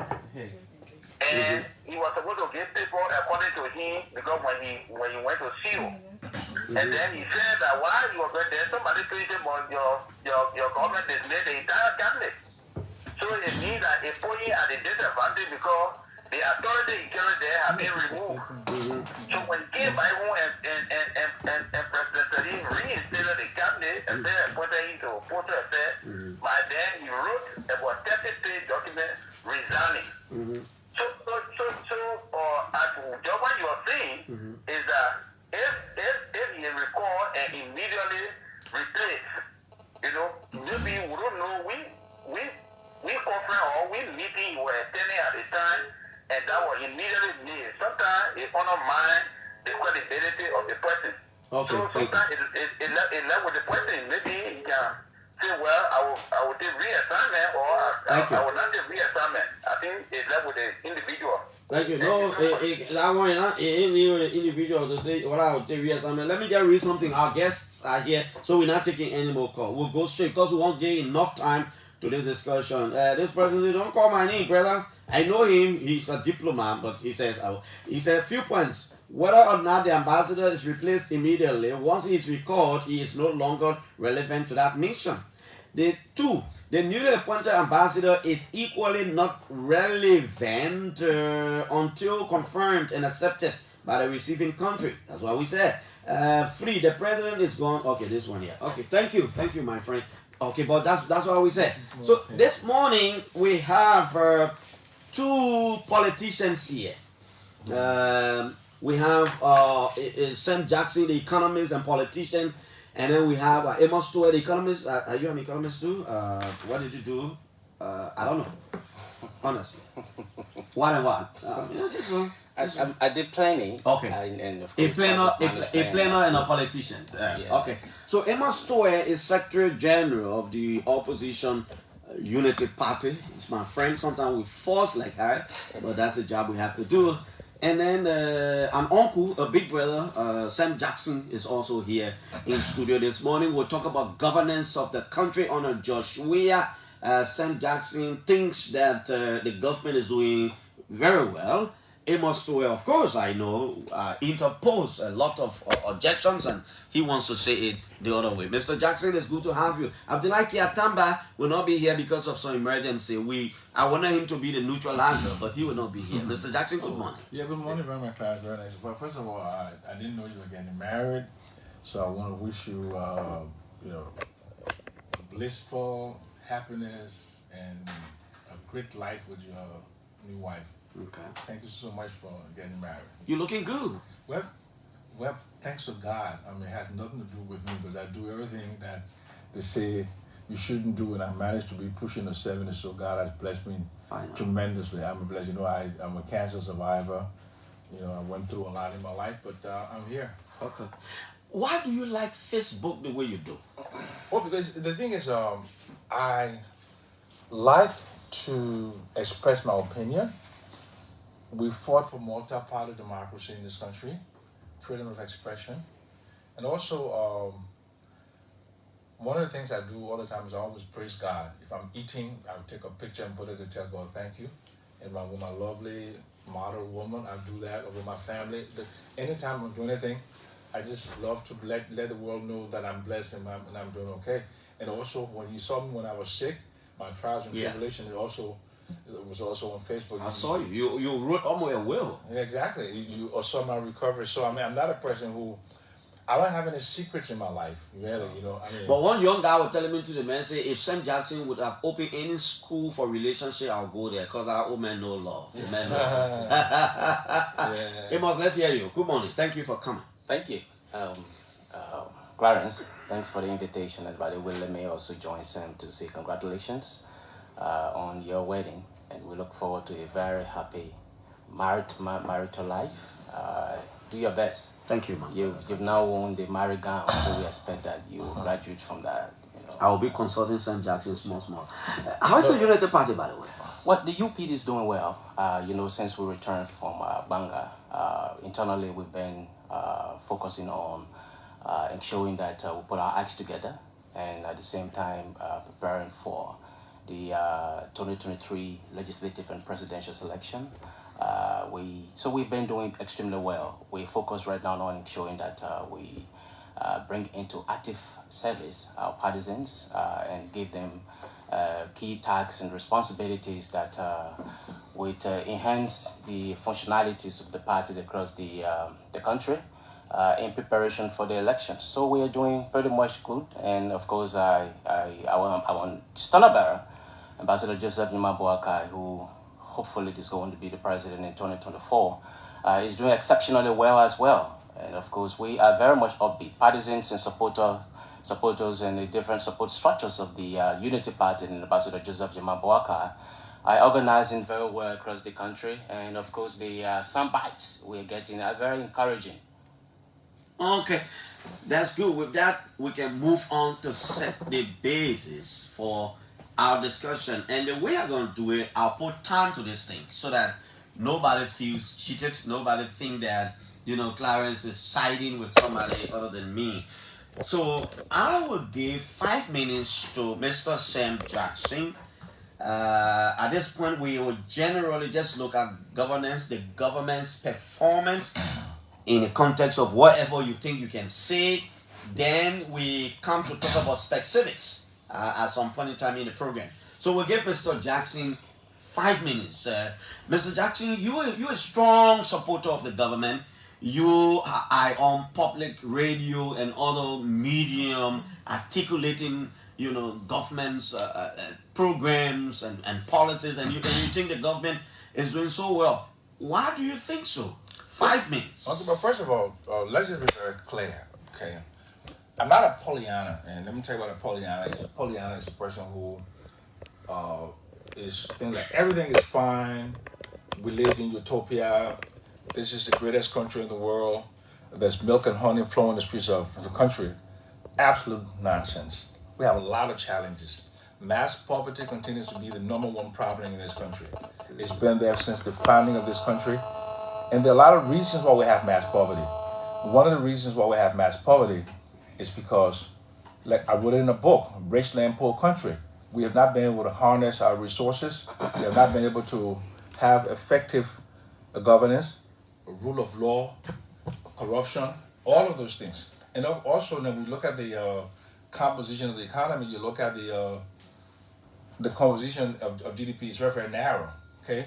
We are a country since the advent of the open door policy, 1944 with President Tubman, we've only been a two commodity country, iron ore and rubber. And we have not expanded, the composition of GDP anyway. And even when we had spectacular growth like we did in the 60s, what did we have? Growth without development. So I'm not going to come here and be a Pollyanna and say that Mount Wata and Nukrutan doesn't have to struggle to pay her students for children's school fees. I'm not going to come here and pretend that there's not flooding in West Point or we don't have sea erosion in West Point. I'm not going to come here and tell you that we don't have corruption in the government. I'm not going to come and tell you that Georgia walks on water. Okay, I'm not going to do that. I'm going to tell you that, yes, 2018 January, Liberia was not a utopia, and I think Amos will agree with that. January 2018, Liberia was not a utopia. Liberia was coming out of the largest peacekeeping operation in the history of the UN, 17,000 troops in Africa, where aggregate demand is the spending and purchases associated with oil. And the previous government did no adequate planning for oil drawdown. So when you zap out that aggregate demand in terms of the purchasing power, 250 million, and then at the close of the government, you had a significant. So instead of 5, we'll make it 10. Go ahead. No, I'm not going about 10 minutes. No, go ahead. I want us to be interactive. I'm not here to. Go ahead. I'm not here to make a speech. This is not a lyceum where I'm a professor pontificate. I'm here to speak to my time is going, yeah, I'm here to speak to him. But he can have my time, There's a lot I mean, we have not even gotten to the meeting. No. I'm not here to debate Amos. I'm basically here to teach Amos. I disagree with that. Okay, but let me just finish. Mr. Jackson, you can say you have to teach him. listen. very You good. know Let me give you the context.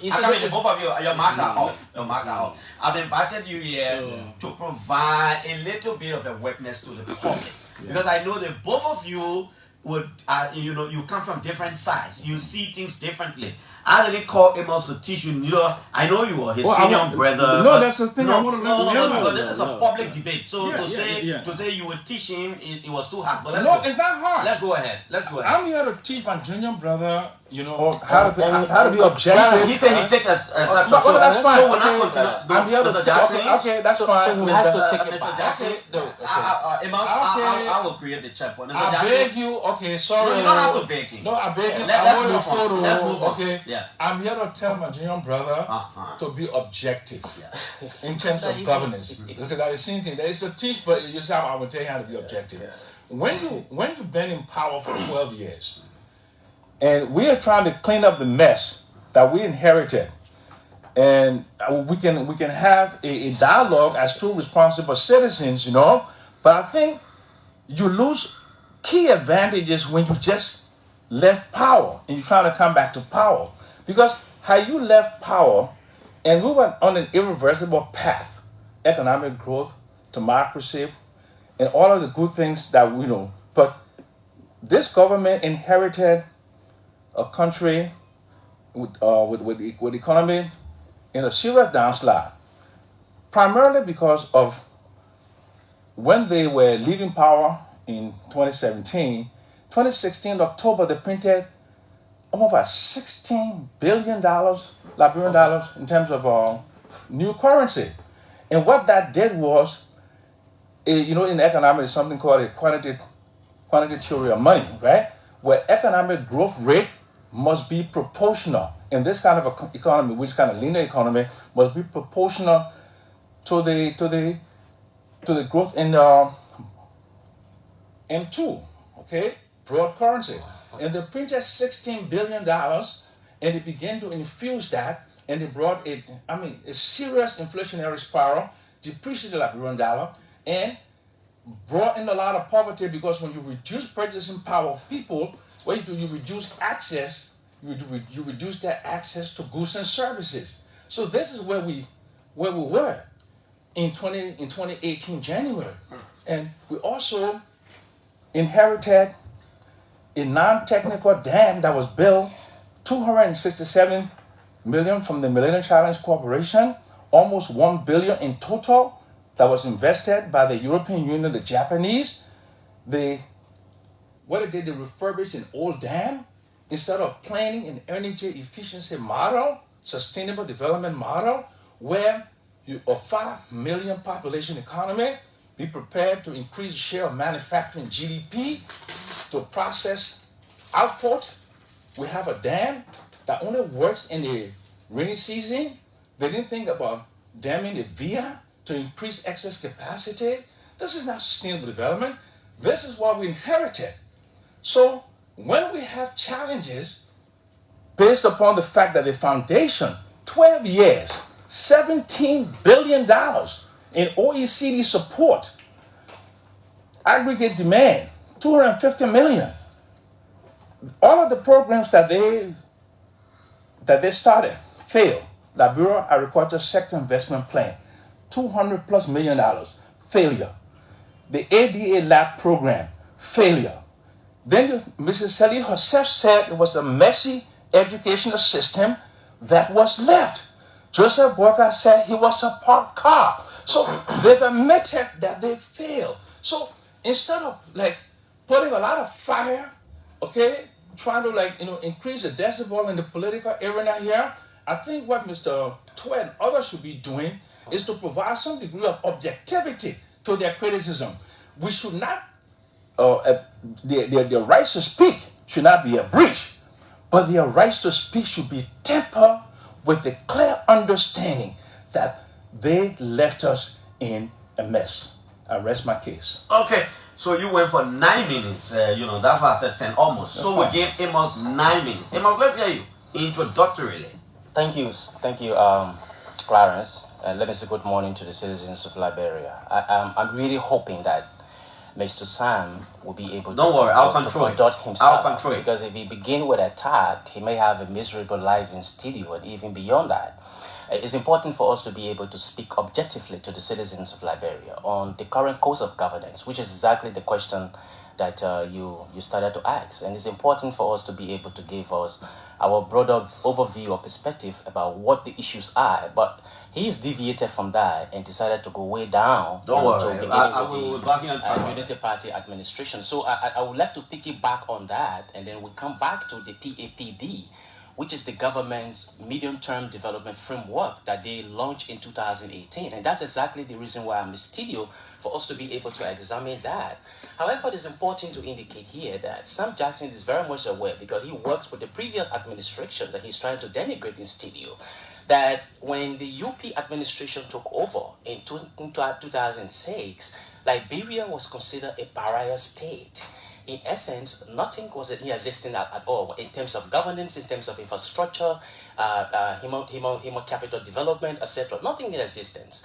Unlike the CDC administration, for the most part, that met moderately microeconomic stability, nothing was existing when the Unity Party administration took over.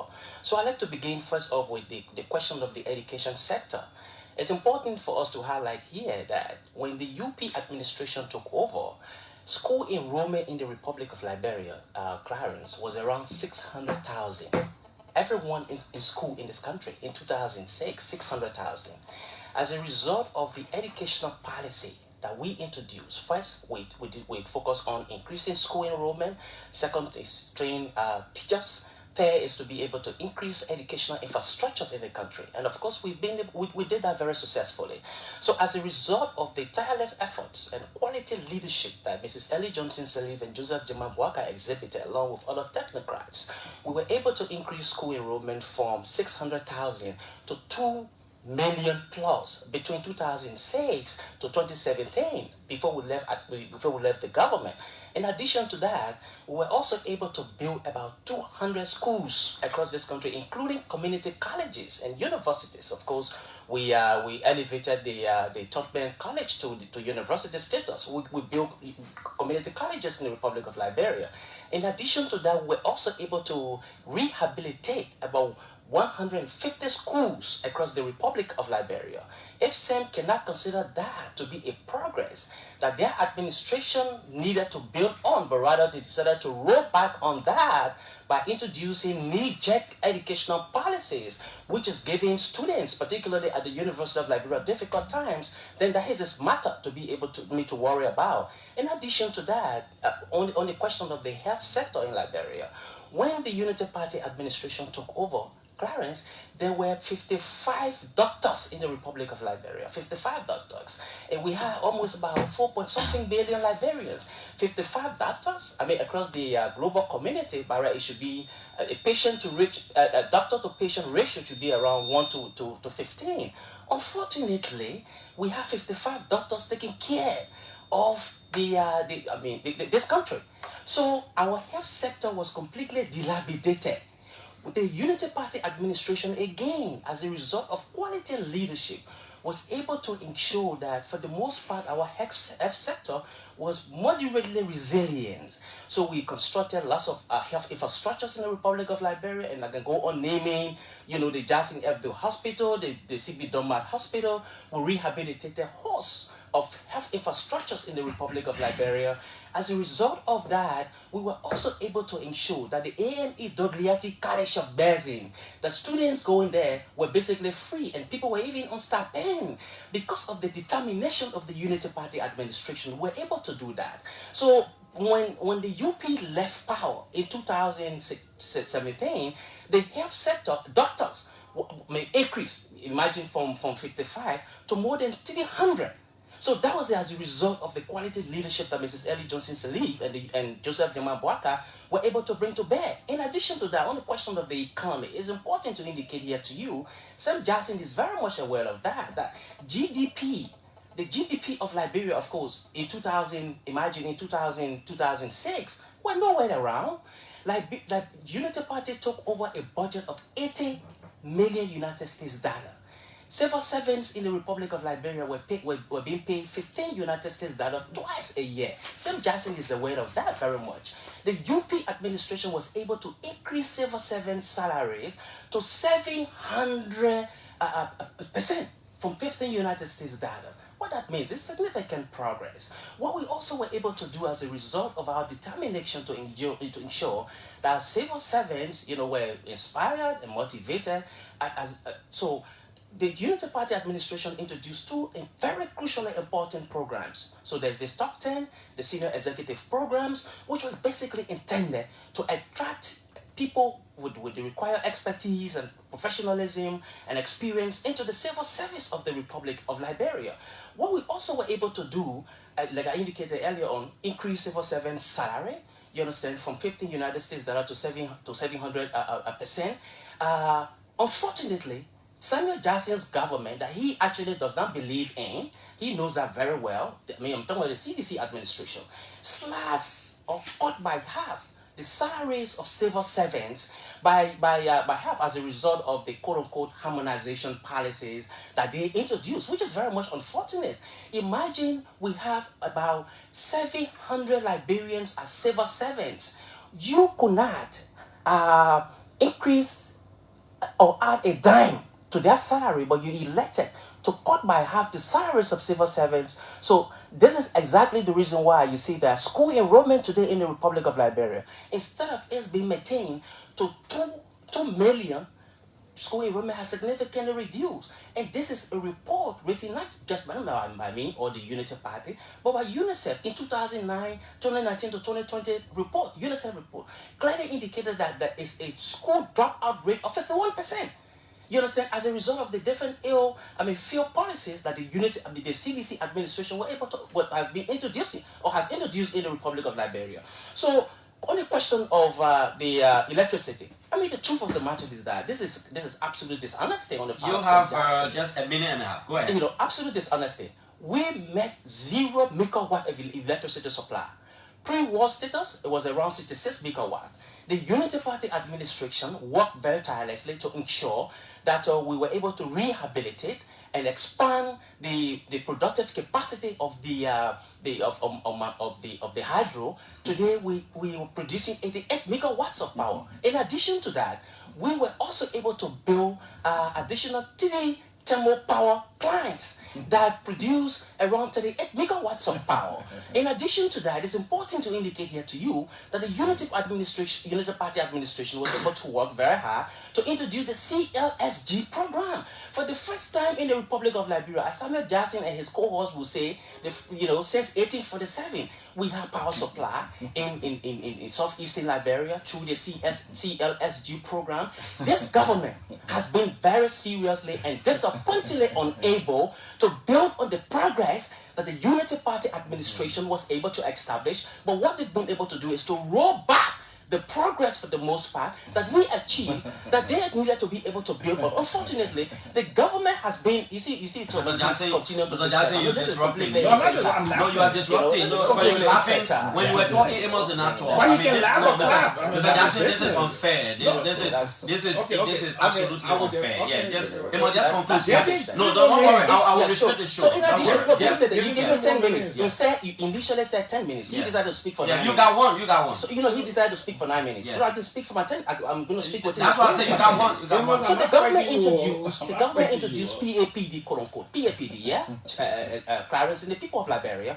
The crux of that PAPD, according to the government, 2 very important things that they want to achieve: to be able to lift 1 million Liberians out of the shackles of poverty.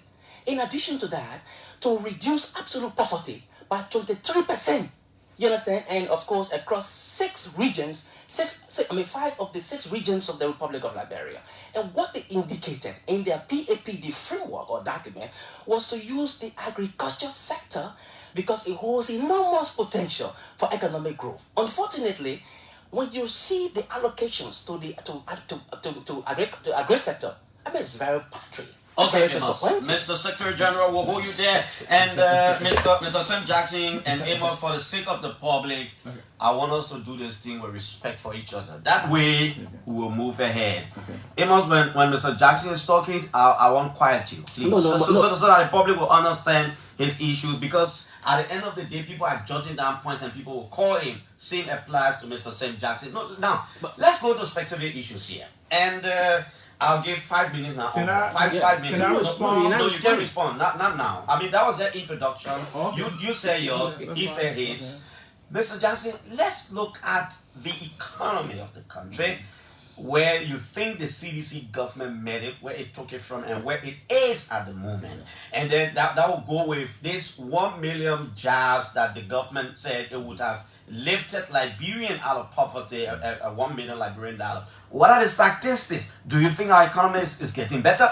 I'll give you 7 minutes on this. 7 minutes. Okay, first of all, well, listen, I don't need all that time because I mean. Well, it's left with you. No, But as I that's said, fine. Look, let's just be very clear. I'm not here to antagonize Amos or antagonize anybody. Speak to the issues. Amos, that's Speak to the issue. That's not your issue. I'm not. That's I'm simple. here to basically have a civilized discussion. Okay. So and I know you will. We will. Okay. And I'm not here. This is my junior brother. I want us to have a very civil, and I want him to listen to me very carefully. He's listening. Okay, and I hope he learns a few things that I'm going to say. again. No, Mr. Jackson. Listen to me. No, Mr. Jackson. No, but this is disrespectful. But it's not disrespectful. No, you can't continue. But this is not a classroom for But God's again, sake. I understand what I'm debating. Mr. Jackson. But let me just Mr. say Jackson. No, I want to let you. Your marks are off. Both of you. Mr. Jackson, I want to let you know that this is not a classroom. I didn't bring you to teach Amos. If it were the case, I would not have brought Amos here. I brought Amos here as Secretary General of the United Party, who I think can debate the issues and can talk about governance of the country. But he needs So to let learn me the some. issue. He needs to learn some stuff. Not here. Are you sure Amos is going to agree with you here? No, that not you're agree teaching? with me, but No, let me Mr. just Jackson, tell you let's- some let- facts let- that he doesn't have. Let respond to your Okay, question. great. Yeah, please. So let's go ahead. let me get. Let's leave that. Okay. Oh, I want him to learn. Let's Okay, leave that. So let's to the public. So Speak let's to the Liberian okay, people. great. Yeah. Let's just speak. Okay. Yeah. So I want. No, you I come to want the precincts. public. Amos, you please. I want please. the public to understand Yeah. that what Amos So said. you will end 11 minutes after. Sir. Okay, so And you know he eats his time. It's Go not ahead. me. No, go ahead. But That's not your issue. take my That's not your time. issue. Take my time. That's not your Okay. issue, Amos. First of all, I never worked for the Ellen Johnson Sirleaf government. I hope that both of you will not disappoint your listeners. Let's just get very clear. Yeah. I don't know whether people know the difference between consultancy, which is an independent contractor, as opposed to working for a government. So let's just get that fallacy out of the way, okay? When Amos talk about 2006 to 2017 in terms of economic growth and economic development, there is something in economics called automaticity of economic growth. What does that mean? It means that after the war, when we put in a democratic government, you got 17,000 unmail troops. People start to return home from refugee camps. People start to return home from everything. People in America start to come to Liberia. There is an automaticity of economic growth, not because of what they did, the 100-day program, the interim poverty reduction strategy, the poverty reduction strategy, and the agenda for transformation. Those were abject failures. But what the Liberian people did when they came home, they built schools. There were more schools built by the private sector, churches, and private people than the government did. Okay. Also, what my friend did not talk about is the $17 billion, the highest per capita spending by the OECD countries for any post-war situation. $17 billion. If you give me $17 billion today, we can do a lot with $17 billion. They received $17 billion. Liberia Agriculture Sector Investment Plan failed. Complete failure. The educational system failed. When Ellen Johnson Sirleaf left, 30% of girls between the ages of 13 and 19 get pregnant. Okay? Gender disparity. There's equal in elementary, but when they get to high school, the girls drop out because they get pregnant. There was no national social welfare policy enunciated to keep girls in school. He argues that No. Don't speak on his behalf. build more schools. No. Sam Jackson, you can't do that to me. I am moderating here. He argues that the Ellen Johnson Sirleaf-led government administration built more schools in this country. He named, county colleges. He named and other institutions. Okay, great. Yeah. So Clarence, if you're going to be an advocate for him and I have 2 against 1, I accept that. I am not. Yes, okay. I am the guy. When he was speaking, I was asking. You did not counter him. I will counter the both of you, Mr. Jackson. You're eating into my time. No, don't worry. When I ask you a question, it means I send your time ahead. When Amos says something that I can counter, I will counter. Okay. Let's So, go ahead. Yeah. $80 million budget grew because of the automaticity of economic development. We're returning home, we're restarting our lives, we are spending money, there is output, but not because of a plan, of a structured economic development plan. And then you said the budget grew, right? But the budget grew because the public sector wage bill. Remember they came the downsize and the right size? What did they do because of patronage? Patronage again. Patronage. They increased the size of the public sector wage bill to 70% of expenditure. Electricity, in any published literature, including the defining study by Mathematica, LEC is losing $50 million a year. They spent almost $1 billion into the sector, and they did not create sustainability. That is a failure. A massive failure. And if Amos won, I will send you the mathematical report. I can send it to you. Okay. No, Amos, you're not lying. You see that? He laughing too. You see that? Yeah. Okay. No, I'll stop you. Yeah. Okay. Harmonization.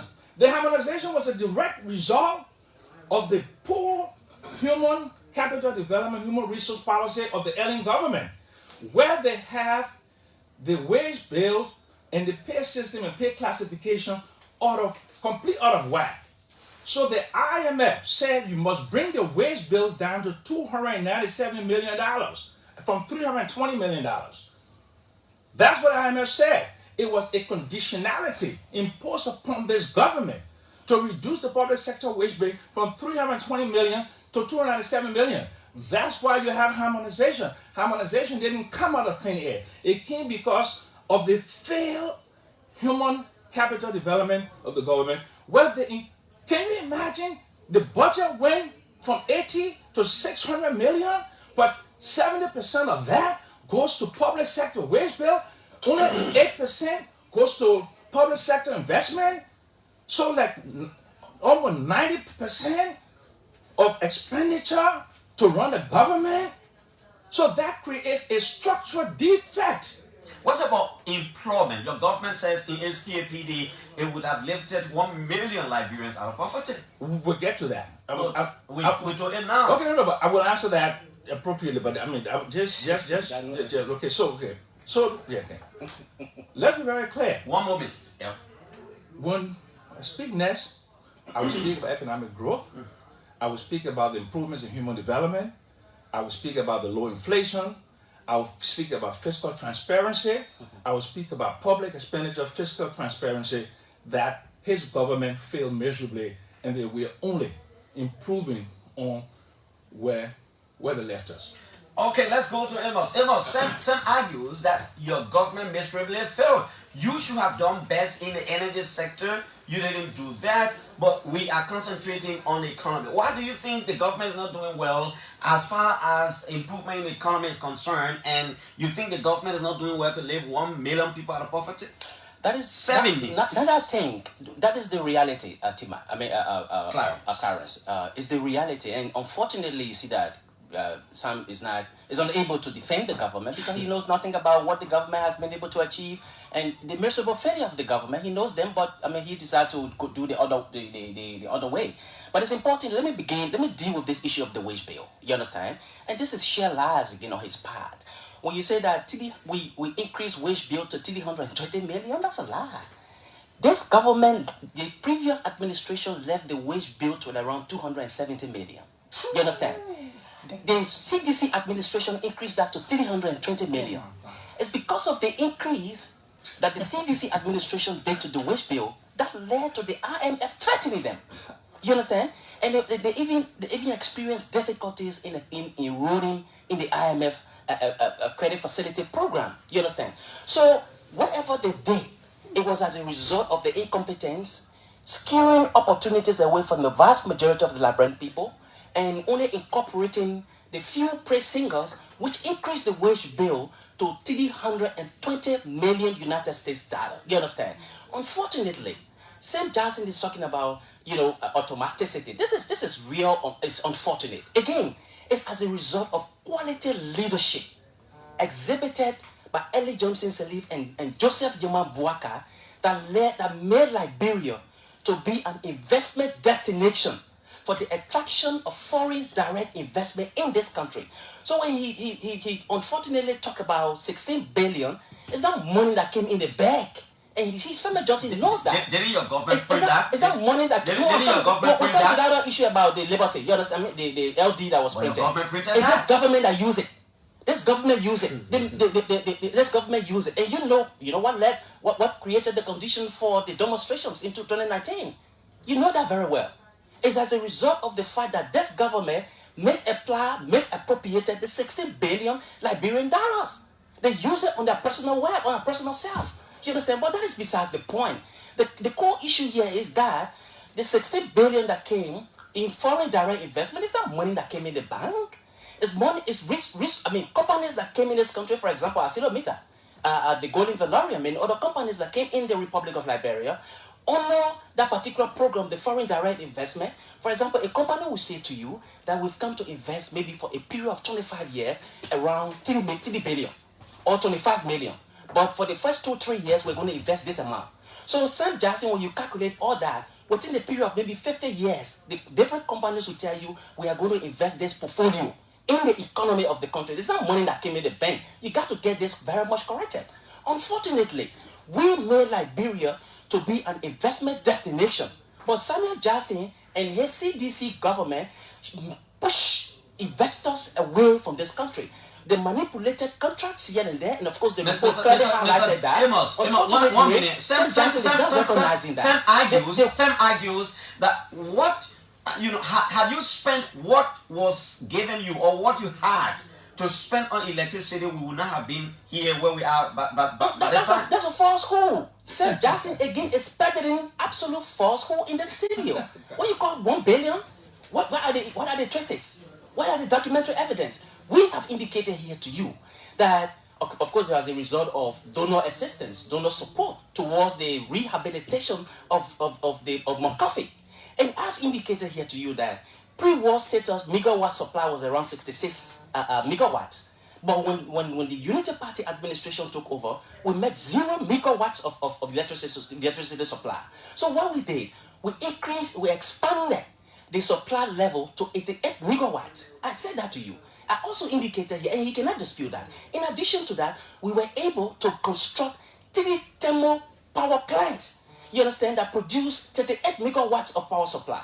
In addition to that, we were also able to negotiate very successfully the CLSG program that Liberians in the southeast and other parts of Liberia are benefiting from today. His government, did not utilize that program, and so for the most part, even the electricity supply company, 1 more minute. They have been I'm not exhausted. I've just gone 5 minutes. I'm calculating here. I said 7. Yeah, I've just gone 5 minutes, so it's now 1 more minute. Chief, I got it on here, please. You're supposed to end 17 minutes. Right. What is important is the fact that let me say to you about the budget. Let me say this to you. We increased the budget again from 80 million to around 500 to 600 million. With all the different competing challenges, we were able to increase civil servant salaries from 15 United States dollars that they were taking twice a year to 700%. This government came and slashed that by 2. In addition to that, this government, quote unquote, has increased the national budget from 500 million to, according to them, Samuel Jackson and other people, they say 1 billion. They have not been able to add a dime on civil servant salary. You understand? In addition to that, I've already indicated to you about the progress that we achieved in the educational sector. is beyond comparable to this administration. Okay, so Amos, they roll back. Amos, let's hold you there. Unfortunately, I'm sorry. Gentlemen, this is where I will be very biased when it comes to the time. I'm saying biased because either of you, I will just cut you off when the time comes. Don't worry. Before we leave the economy, Mr. Jackson, and then Amos will answer. Now, you always spoke about improvement in our economy. You always talked about the different projections from the IMF, the World Bank, and all these kinds of things. Your critics argued that when the GDP is moving ahead and you have all these predictions and the budget's increasing, it should have a trickle-down effect on the lives of the people. The real bread and butter issue. People should feel it. People's salaries should get increased. People say these are determinant. These are symbols of improvements of any country's GDP and its economy. How do you argue that? 5 minutes. Okay, I'm going to take just a minute and demolish the lies, Go ahead. gibberish, and complete falsehood.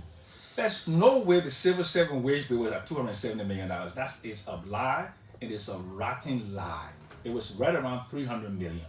Come on. But can you? Maybe we need to do We some can fact provide- check. Amos, hold on. Yeah, go ahead, Sam. Okay, I'll so talk to some of my colleagues who are doing fact check. So electricity, right? There was no national energy plan that is sustainable and based upon a logic model to improve electricity, to improve access to. Right now, they left electricity access at 8% of the population after 12 years in power. After 12 years in power, electricity access only 8%. They spent $1 billion, $257 million MCC, $100 million from the Norwegians, and about $500 million in distribution and transmission. The CSLG, if people knows any understanding of simple economics, the CLSG is a complete nonsensical project because what it does, Clarence, it takes our meager foreign exchange and we're paying Ivorian companies, independent power producers in La Cote d'Ivoire. We're paying them. So we are not building internal capacity. That is a failed policy, Mr. Twain. That's a failed policy. So you have to build independent power producers. You have to build different forms of energy in terms of solar, wind, okay, and turbines. 88 megawatts of electricity, 8% penetration for $1 billion. And the rule of thumb is $1 million per megawatt. That is the rule of thumb. The mathematical study, which was commissioned by the Millennium Challenge Corporation to make a determination as to whether the $1 billion that was applied to the sector was well spent. That study basically said the money was ill spent. It was ill spent. He talks about foreign direct investment. 95% of the $16 billion was into the extractive sector. They did not diversify output. If you don't diversify output and keep the narrowness of the economy, how do you expect to have sustainability? How do you expect to have sustainability? And 66 out of 68 of the concession agreements were deemed fraudulent by the Moe Stevens report. He never mentioned that. You know about the Moe Stevens report, Karen? You heard about it, right? The Moe Stevens report said 66 out of 60. And they lied when they said $16 billion in foreign direct investment because they did not make a quantitative difference between initial investment and future investments. So the company come and spend $25, $30, $40 million, but they use their cash flows. If they're sending our iron ore out and getting an income and then reinvesting that money, it is technically foreign direct investment, but I don't call that foreign direct investment. You have not addressed the issue of, in your words, improvement in the economy I will get to versus that. the trickle-down effect on the ground. I will. We are operating on time. Yeah, and I just did a little bit of fact check. I discovered that in Ellen Johnson study left the civil service wage bill around 297 million and 297 million and then but not 270. No, you said TD20. You said You said TD20. Listen to me. Yeah, you said actually 20 Let's move on. Amos, hold it there. So Let's move on. So he lied. You need to apologize to the Liberian people. No, Amos, wait. Let's talk about the budget impacting the lives of the people. We were talking about that. No, let's talk now. No.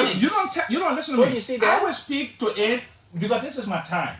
What I want to do is first to demolish. You may not have the opportunity to come back to that. That's fine. Okay. That's But fine. you think it's good for you? It's good for me. Ask a particular question and you come jump to that. over Listen, it. we got another Let's 40 go minutes. ahead. Let's Because go the ahead. thing is, I wanted when I come to that point, Let's go ahead. That's the last thing I want people to hear. Because what I want people to hear right now is to demolish the lies, to demolish the half truths, the half-baked truths that the Unity Party government, with $17 billion in OECD support, left us with only 88 megawatts during the rainy season and more than two-thirds capacity.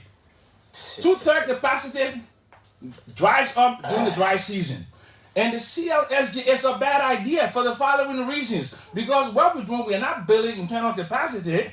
What we're doing, we sending out Ottawa to La Côte d'Ivoire, and they get that money. Guess what they're doing? They're building excess capacity to sell us more electricity. Okay, so Mr. Jackson, that's going to impact our balance of payments. Your 5 minutes is over.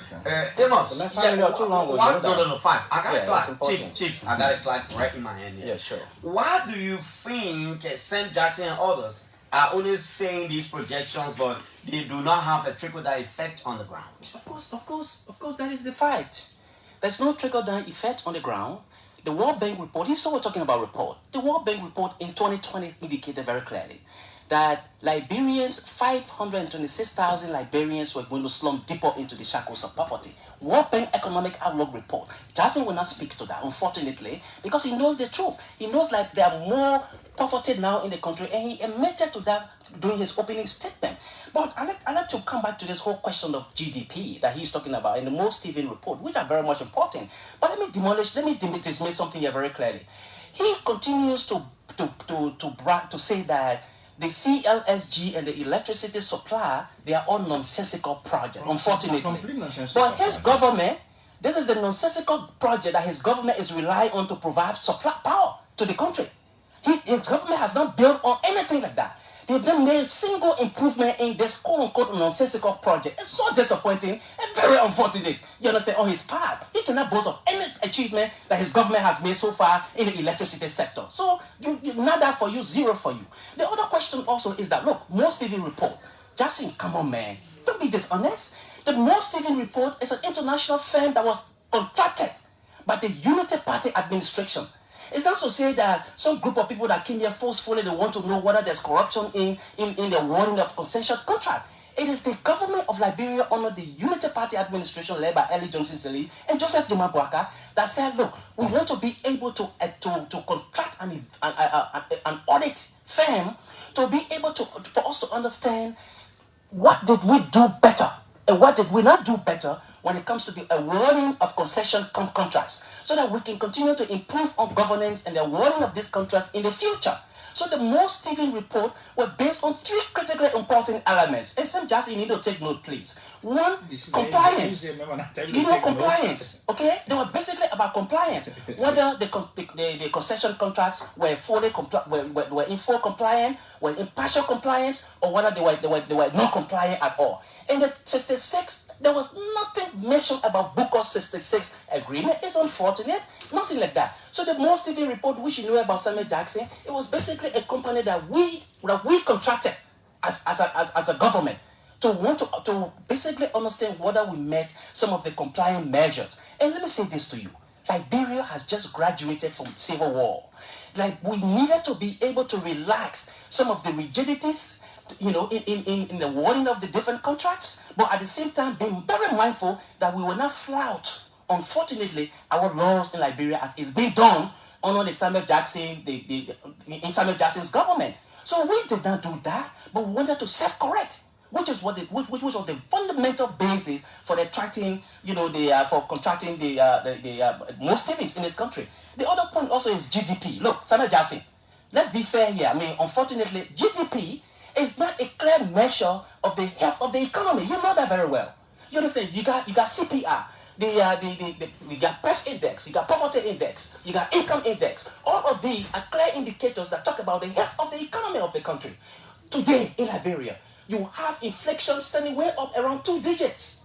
In the previous administration, the Unity Party administration, we were able to suppress inflation by 1 digit. He knows that very well. Between 2012 to 2014, we had our GDP growth rate was around 8.7 to 8.9%.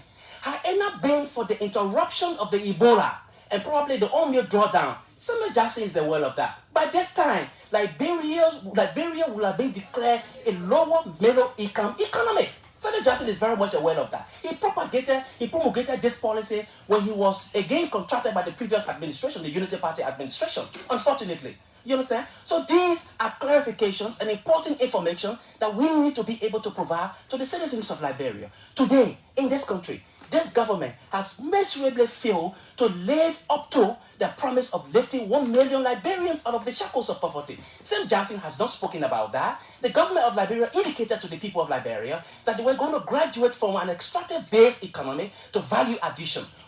What kinds of investment that this government has been able to attract over the last 5 years in the Republic of Liberia? Nada. Nothing has happened in Liberia. No company has come in this country. Poverty is raging in Liberia. No job has been created. They indicated in the PAPD that they were going to reduce absolute poverty by 23%. They have not even done 0%. You understand? 0%. All they've been able to do is to award, civilians, of course, press singers like Samuel Jackson, jobs in the Republic of Liberia, and it leave vast majority of the Liberian people in despair and in hopelessness. Civil servants in the Republic of Liberia, you boast of, increasing national budget from 500 million to almost around 1 billion. You have sliced civil servant salary, by half. You may be able to increase civil servant salary, but the Unity Party administration did that. Okay, for Amos, a budget of 80 million Mr. to 500 million, we were able to increase civil servant salary. will hold you there. Your mark is off. We'll hold you there. Let's move to the next question. Probably we'll have the time. We'll ask something else, or as we open the telephone line. It depends on the responses, and I think we can take 10 minutes on this, 5 minutes each.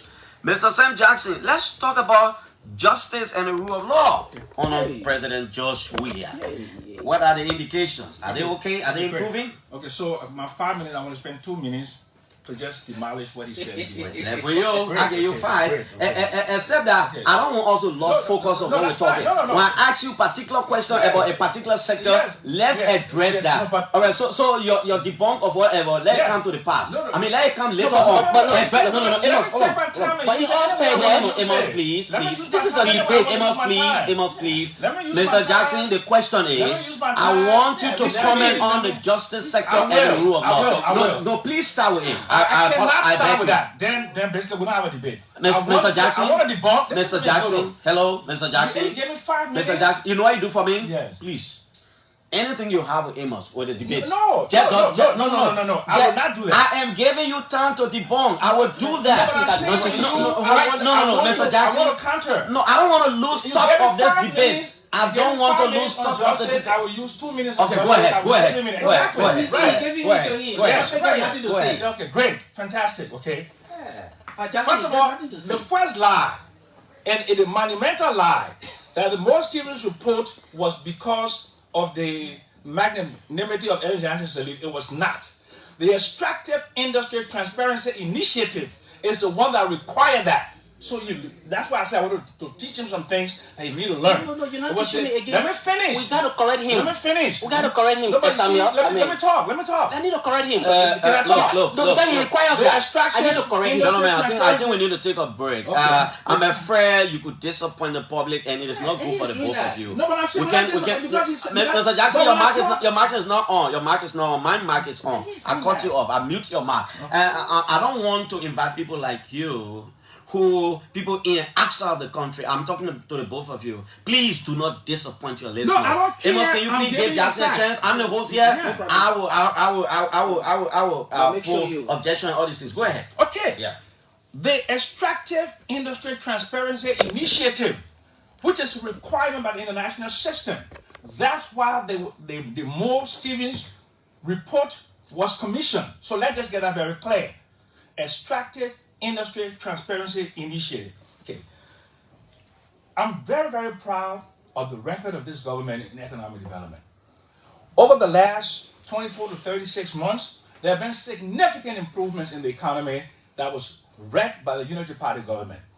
Economic growth rate in 2021 was 3.7%.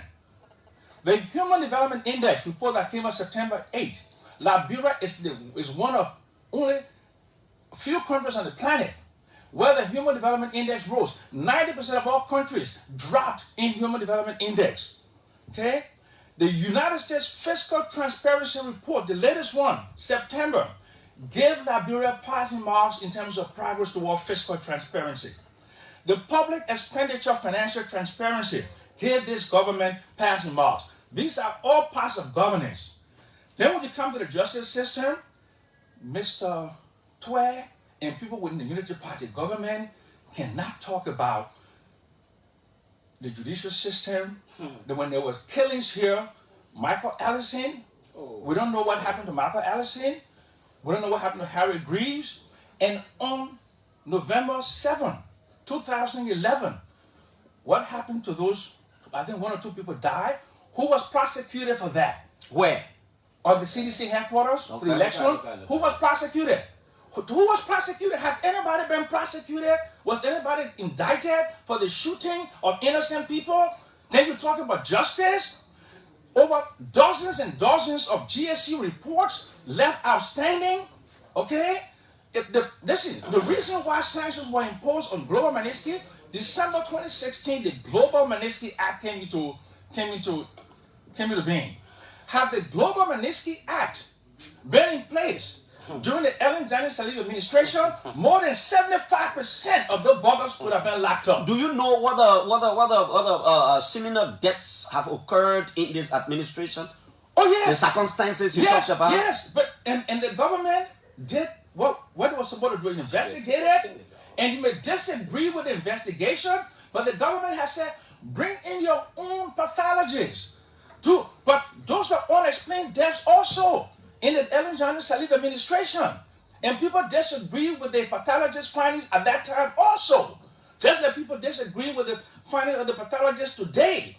Okay? But look at the open society that we have. That Amos Twe and I can sit here, we can box openly, and I can go home, he can go home. He's criticizing the government. He's criticizing the government. He doesn't have to worry when he goes home to wherever he lives. That is a clear manifestation of the rule of law, justice, and peace. Did people not criticize Ellen here and walk freely? Of course. Is that the indication? Henry Costa went to jail. Okay. Rodney Sear went to jail. Okay. As you remember that. Am I lying to you? Mobile Malu and others. Ellen Johnson did not put Rodney Sear to jail. Her government, minister. The justice system, you think so? But that's the justice system. First of all, Mr. Sear was supposedly taken because of libel against a corrupt minister. So you can use the law to corrupt the laws, and that was done. So Mr. Twe cannot talk about any kind of transparency and the rule of law in the Ellen Johnson Sirleaf administration when we are responsible for our own law and order today. The security system in this country is led, managed, owned by Liberians. Okay, 5 minutes is over. Let's hear you, Amos. What do you think contrary? So the other point also is that, again, 5 minutes. Liberia established the ERTR through an act of the National Legislature. In 2009, he knows that very well. It was in 2009, it was under the Unity Party administration. You understand? So as a result of our commitment to ensure fiscal discipline and fiscal transparency in the Republic of Liberia, we again contracted Mo Stevens. You got to be able to understand that. We enrolled in that particular program out of our own volition. The second point is that, look, Clarence, thank God that the clarification has been made with regards to the wage bill. The wage bill was increased from 298 million to 320 million. And the IMF got pissed off, very disappointed, and constrained the government to roll back its policy. However, they were able to add almost about 20,000, exhibitions, of course, on the wage bill. You understand? On the wage bill. So whatever he's saying here with regard to the wage bill, that's something that they actually created, and they were charged with the responsibility to be able to fix it. But unfortunately, they are now transferring that on poor civil servants in the Republic of Liberia. They fail to recognize that. Justice and the rule of law. Justice and the rule of law. Come on. Samuel Jackson, we are aware of the fact that the government has miserably failed when it comes to dispensing equitable justice and the rule of law in the Republic of Liberia. Okay, we can go on to the killings of auditors in Liberia. You are aware of that? People die in car. Come on, how can sound-minded individuals die in vehicle only because officials of government wanted to have the shady deals? So they kill individuals, and you are aware of that. I'm not aware of it. You are aware of that. No, On Wall Street, you are aware of that. You In make addition to that, unsubstantiated imagine an no. auditor, the head of the internal audit agency of the Republic of Liberia, died. You understand? He was killed, and we are aware of But the reports established cause of death. The report established the cause of their death. The report did not say whether somebody killed them or not. Thankfully, Samuel Jackson has made that clear that even the Liberian people, including him, did not believe that particular report. But in addition to that, some people don't believe it. No, I think he was being literal. He was being literal, right? He was expressing the fact that the same way they did not believe these reports in the past, they are not believing it now. So he did not believe it, and that is the fact. In addition to that, in this country, in the face of Samuel Jackson, the Liberian people, very disappointingly, Kabina Janet, Associate Justice of the Supreme Court of the Republic of Liberia, was removed from the Supreme Court bench. Justice was not equitably distributed. Kabina Janet went to the ECOWAS court. He went to the ECOWAS court to seek further justice. The ECOWAS court said the Liberian government failed to dispense equitable justice on Kabina Janet. And so therefore, they should retract or rescind that decision. Since the decision was made at the ECOWAS court, this government has not heeded to it. They've not heeded to it. We are aware of the manipulations of contracts. It's part of fiscal transparency. Manipulations of contracts here.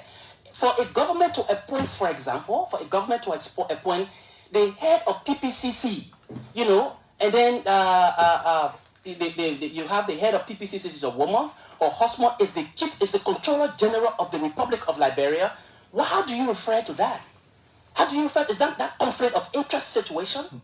The report from the U.S. Treasury Department was very clear that officials of government manipulate contracts. They are awarding of contracts to themselves, enriching themselves, and disobeying and flouting our laws, the PPCC process, the public financial management laws in the Republic of Liberia. 1 more minute, Amos. They have flouted, they have violated everything. You understand? At the expense of justice, at the expense of transparency, at the expense of good governance in the Republic of Liberia. Samuel Jackson, unfortunately, is aware of that, but he has refused to say those because, unfortunately, he's receiving largesse from the government. Okay. You understand? He's one of those receiving largesse from the government. And it's so disappointing that you continue to have an individual who is referred to as any government in power, and that's the truth. You understand? Every government that comes, whether it is the Doe administration, the Tobo administration, the Taylor administration, let's talk about the Ellen Johnson Sirleaf administration. Let's talk the issue and not Sam Jackson. No. We're not discussing Sam Jackson. We are discussing governance. We are discussing the issues and not Sam Jackson. We are discussing governance and the behavior of people that sometimes make governance very shabby. You understand? And that's exactly what we are talking about here. That Samuel Jackson does not believe in the CDC administration. He said that very clearly about a year ago. Even a few months ago, he indicated that. He doesn't believe in President Weah. He doesn't believe in the CDC administration. He knows that this government has failed and it continues to unabashedly mess with the 5 minutes over. Let's take a break. We'll be right back. Let's take a break. This is the OK Morning Rush. It's on 99.5 OK FM. Sam Jackson is here. And of course, Amos Stewart is here, Secretary General of the United Party.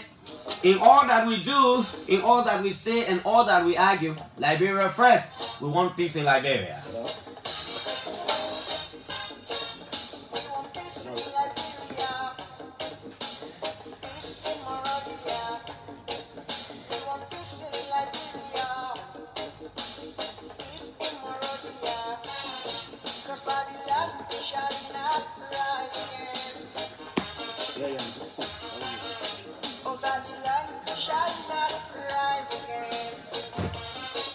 So we'll open the line very shortly, and Liberians will participate on the show from in and outside of the country.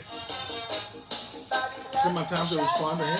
Okay, Alpha Blondie, we want peace in Liberia. We will leave it like that. We will leave it like that, and we'll open the telephone lines for Liberians to participate. As a matter of fact, Mr. Louis Brown should have been here today. We'll reschedule that probably another time. Then we can bring Adulai Kiatamba. I've been reaching out, man, to see what I can get a lady, two ladies. Of course, I'll see. Because sometimes we need to diversify the show. Call us down on 0777700995, 0770942817, 0555995995. Don't mind them. They're all Liberians. They're taking sides and talking about their respective sides, which is normal. They're not forcing here. Hello? Hello? Yeah?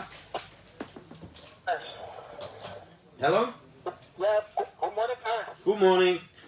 My name is Elijah C. Chamo, and I'm calling you from the University of Liberia campus. Uh-huh. My name, let me disagree with Mr. Amos. Okay. When he said that during the Unity Party administration, they let the inflation rate at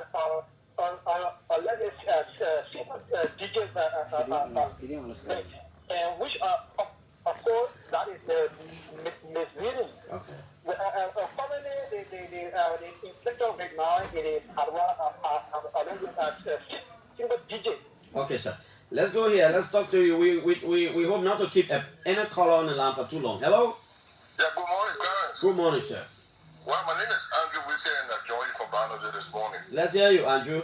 Clarence, I just got advice from Mr. Amos Stewart. Mm-hmm. You know, I've been following him and Mo Ali, and sometimes he's really emotional when it comes to debating the issue. Mm-hmm. You know, we are all Liberians. Let's talk about the issue. Let's leave that one small, please. Okay. Let's comment on the The issue. issue is under this government have made significant gains. Okay. The Unity Party came from a post-war conflict. They did what they have to do, and the time frame was very long, 12 years. Okay. This government is just into it 5 years, Okay. and we have not given them 12 years, but they are making some gains. So we are all Liberians that coordinate and make sure. No, but we're not saying we are not all Liberians, but these debates are also healthy for the country. So don't make it look like we are all Liberians. That's the reason why we're not fighting here. We're not throwing blows there. Hello?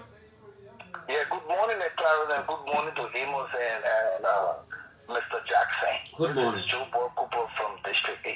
Let's hear you. Amos, there is no other way you could place this. I wish I was right on Lane Street to put you on my back. Samuel Jackson, you have to understand, as a consultant to any government, you have worked for that government. Thank you for your experience of work you provided for the Unity Party. And Unity Party took the Liberian people and saved Lenin very softly. Okay. Unfortunately, CDC eroded the entire process. Okay, let's leave you there. Let's go here. We can take you 45 seconds. We'll leave you go. Oh, 1 minute. Hello? Hello? Hello there. Okay. So we can get you. Let's go here and take this caller from right here. Hello? Good morning, Clarence. Good morning. Good morning to Sam Jackson, and good morning to Antoine. Clarence, I just want to, I'm giving this question to Honorable Jackson. This is not strange. During the Madam Salim time, Honorable Jackson sat in that very studio and defended the government's policy with everything, with all the nuances that he's talking about today. We were the people that were flagging those things out, but Honorable Jackson defended the government vehemently and said the government was on the right track. Now, my question is to you, and I want this to be on the record. Are you not going to turn tomorrow? You expect the man to say yes or no play? I expect him to try. Listen to this, Clarence. I like the way you're hosting the debate. This is about the nature, the healthiness of our economy and our country.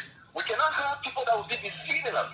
Okay. We need big brother like Jackson to come to the table with all fairness and truthfulness so that the country can be built. It's a political scheme.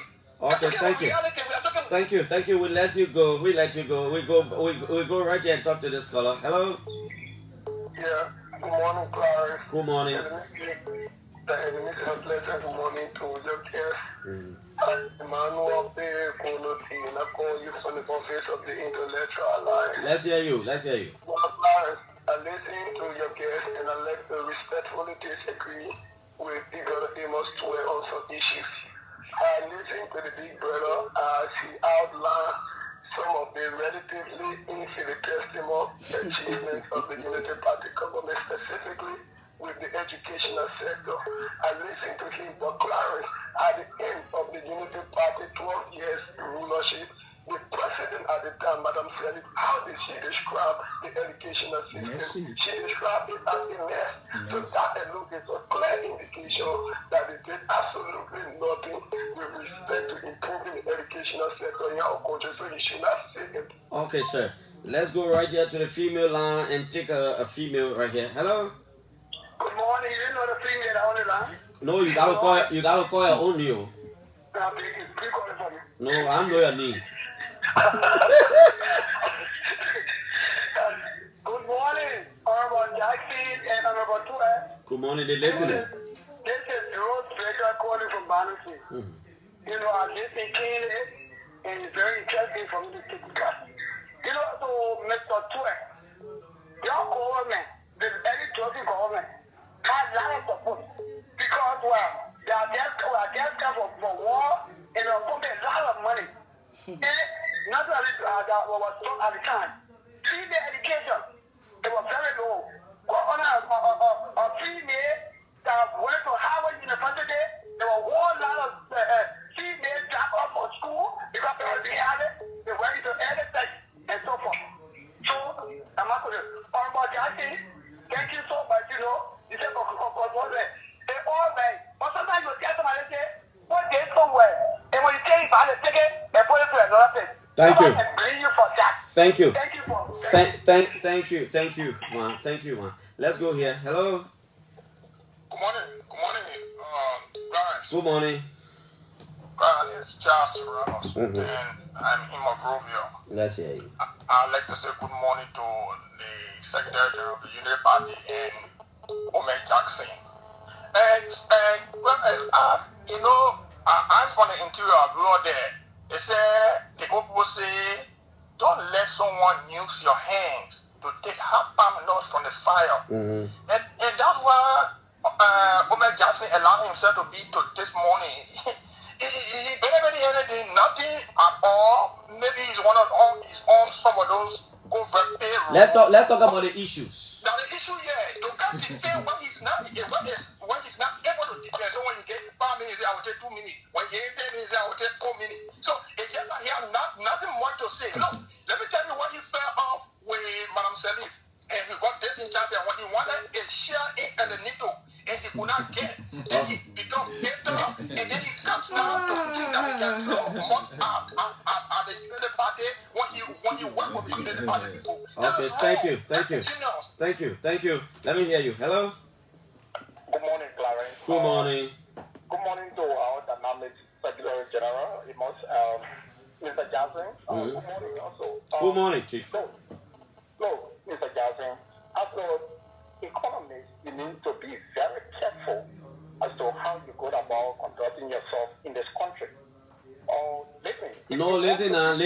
You're signing threatening. I mean, we can't be doing that. I mean, talk to the issue and stop telling Mr. Jackson to be careful. He's a Liberian. He speaks to things that he thinks he knows, and I mean, you got absolutely no control over that one, my brother. Okay, please. Mr. Jackson, Clarence, I'm not threatening, but look, our career core economics is not something. Hey, my brother, thank you, Baba. You're ready to talk here. You had the opportunity. I thought you would have spoken. Let me take two more. Frank Gibson and Daniel Sano. But Frank Gibson, go ahead.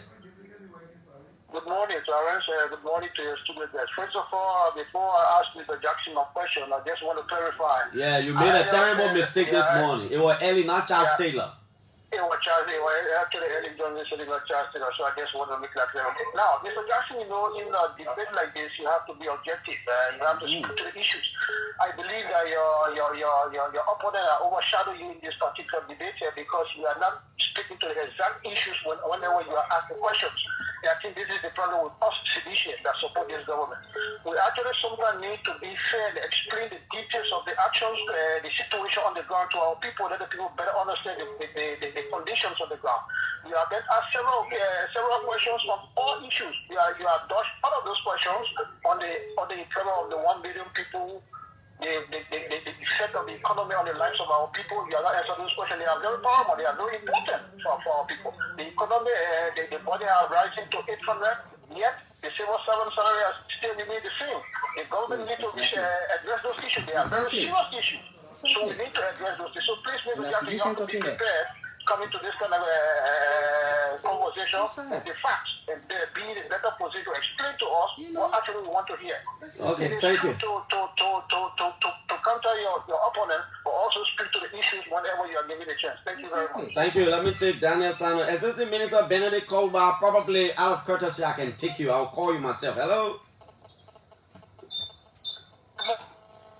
Daniel, your line keeps giving problem, man. We'll leave it. Your line keeps giving problem. Let me call Assistant Minister Koluba. You can call me now. I see you struggling. Out of courtesy, I can do that. If you call me, I'll pick up your call. Let's see whether you call Benedict. If you can't call, then we'll go to our discussants here. Benedict Koluba, I'm trying to call you, but the calls are get endless. All the lines are on. It's blaming. We're not taking any more calls, folks. You can trust me on that. I want to talk to Benedict Koluba. Probably wants to say something because he's the Assistant Minister for Planning for Development Planning at the Ministry of Finance. Let me see what I can call you, and I repeat that this is out of courtesy. You know, let me see what I can get to you. Let me see what I can get to Benedict Koluba. Ben, if I can't get you, then please you have to blame yourself. I've done what any good journalist would do. Yes, I'm trying to call you. Yes, Minister, let me give you 2 minutes, and this is out of courtesy. Clarence, I'm so happy. I'm glad to say thanks. To make use of it, probably, maybe if you have the team from on the other side next time, you can invite them. Here is what I wanted to say. I'd like Amos to know that go to the HIES report of 2016, which was conducted by Madam Salih's government. The HIES report done by Legis gave us a clear picture that poverty was increasing in Liberia. And poverty was increasing in the country. The president decided that we would target the 5 regions. Those 5 regions are the ones we projected to reduce poverty by 23%.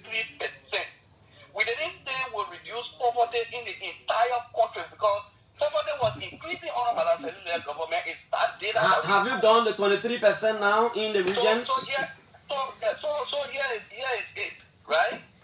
So what is happening now for the benefit of the economy to the people, Clarence? The government budget, what goes to the civil servant is one thing. What goes in the communities in terms of roads, in terms of schools expansion, in terms of health facilities expansion in the country, that is the trickle-down effect on the common people. The issue about is that what you are? Is that the context you spoke in that document where you're talking about lifting people out of poverty? Well, Clarence, you can recall me. Go to the Ministry of Finance website and download the original PAPB. We didn't say, and get me very well. There's nowhere in the PAPB we said in the absolute term we are lifting 1 million people out of poverty. Okay, Minister, we'll leave it there. I'll find time to break it. Minister, and you talk about the 23%. So I said the 23%. Have you been able to achieve that? That's what I'm talking about. Regional disparity. We didn't say 23% in the country. Okay, all right. So what we'll do, I will bring you. I will bring you here. I will bring you here. The next panelists. The next group of discussants here, folks, we got 4 minutes. I like time. We're ending this thing on time. Sam Jackson, 2 minutes. Let's hear you. Well, great. First of all, it was nice to talk to you, and I'm glad that you got to understand a lot of things that I taught you today. Okay, look, let's just be very clear. Stay on your tissue. Go ahead. Let's be very clear. Okay. Amos, I want to end on this note. I want to end on this note. Amos talk about nepotism. Which government? Yeah, you did. You talk about the people having their family in the government. Okay. Which government was known as to be the most nepotistic government in this country? To that, but I never mentioned nepotism. But I will mention nepotism. Right, say something. Robert Salih cannibalize no cap, and at least took responsibility for that. But I don't want to deal with the failure of the unity. Do you agree that your government is doing the same? My government is not doing the same. What Let has me the just be government very not clear. audited? Okay, great. Ask him. Let me go. Anyway, 2 minutes. Amos, please hold it. 2 Let me minutes. speak. Thank you. Let me speak to Mawata in Douala Market. Go ahead. Mawata, when I say everything okay in the country, oh mama, when I say that, but we say they play what the United Party government brought us with the plenty money that the white people gave them, and they squander that money there, man. Then they say they want to come back to power to bring some of that old man to power. Where that song that machine here has? No, we Amen. get it all out. No, let me tell you. No, too old for no, this. Sir Jackson. In fact, your mark is off. Your mark is off. Your mark is off. I'm campaigning. No, What campaigning? Is that how you campaign? No, you're not campaigning. I didn't call you to Yeah, is that how you campaign? Election commission. No, you too old for this, man. But your mark is off. Yeah, you too old for this. You want me to Your mark is off. No, Yeah, I will let you land, but you can't be saying that. Okay, but you're saying that. Yeah, you too old. No, you gotta take it back. You can't be show like that. You gotta take it back. I will attack you terribly. But attack me, go ahead. No, you gotta take it back. Check. Tell him to take it back. Tell him to take it back. Yeah, but you can't do a damn thing to me. Mr. Jackson, You already lose his team here. You said nothing absolutely. So Even your institutions are I want bashing you you. to listen to me. How can you do it like that? Out of You too old for that, man. courtesy, I will allow you to go, to flow. But please, let's leave that. Okay, out. great. Let's not bring somebody else's illness Okay, here. You know, let me yeah. speak to Okay, Mawata. Yeah. Mawata. No, but the man Please, has a please, you got 1 more minute, The please. people there do that that. say they won't come back to power, Yeah. okay? They get plenty of money from the white people, they spoil it. Okay, thank We're you. responsible. Your time is finished. Yeah. Amos, let's go to you. Your time No, is let me finished. say this. I've already sufficiently bruised Samuel Jackson, and he'll go with that. And I told you, you have a miserable life. Okay, yeah, okay, you understand? okay. It's unfortunate that older men like you okay. will start to spew the kinds of garbage. Let's go to the issue, Amos, so that you're not fall But let me asleep. respond to the minister from this place, the Minister of Finance. I mean, it's disappointing. When you read the PAPD document, it specifically says that they intend to provide greater income security to 1 million Liberians. I'll find out. Yeah, no, so 1 million Liberians. And he's talking about the southeastern region. How many Liberians in the southeastern region? That's basically how many Liberians, the combined counties in the southeastern region, they don't even reach 200,000. But you say you're speaking to the southeastern region. I mean, this is disappointing. They also said they were going to ensure that, they reduce absolute poverty by 23% out of the population of this country. They have failed to highlight the progress that they've made around those. Samuel Jackson knows very well how this government is currently praising that he denigrated yesterday, how this government has miserably failed the citizens of the Republic of Liberia. How this government has failed the civil servants of this country. Thank you and in very much. addition, no, I'm not exhausting my 2 No, we minutes. gotta leave there. The Punch time- FM time on the is- issue of security of the rule of law situation. Punch FM, where is Punch FM today? Thank you. The government, the court rule against the government. Up to this time, the government has failed to implement the ruling of the court. Thank you. We They gotta talking about go. dispensing justice? Your mark is You're not off. The both of dispensing your marks justice. are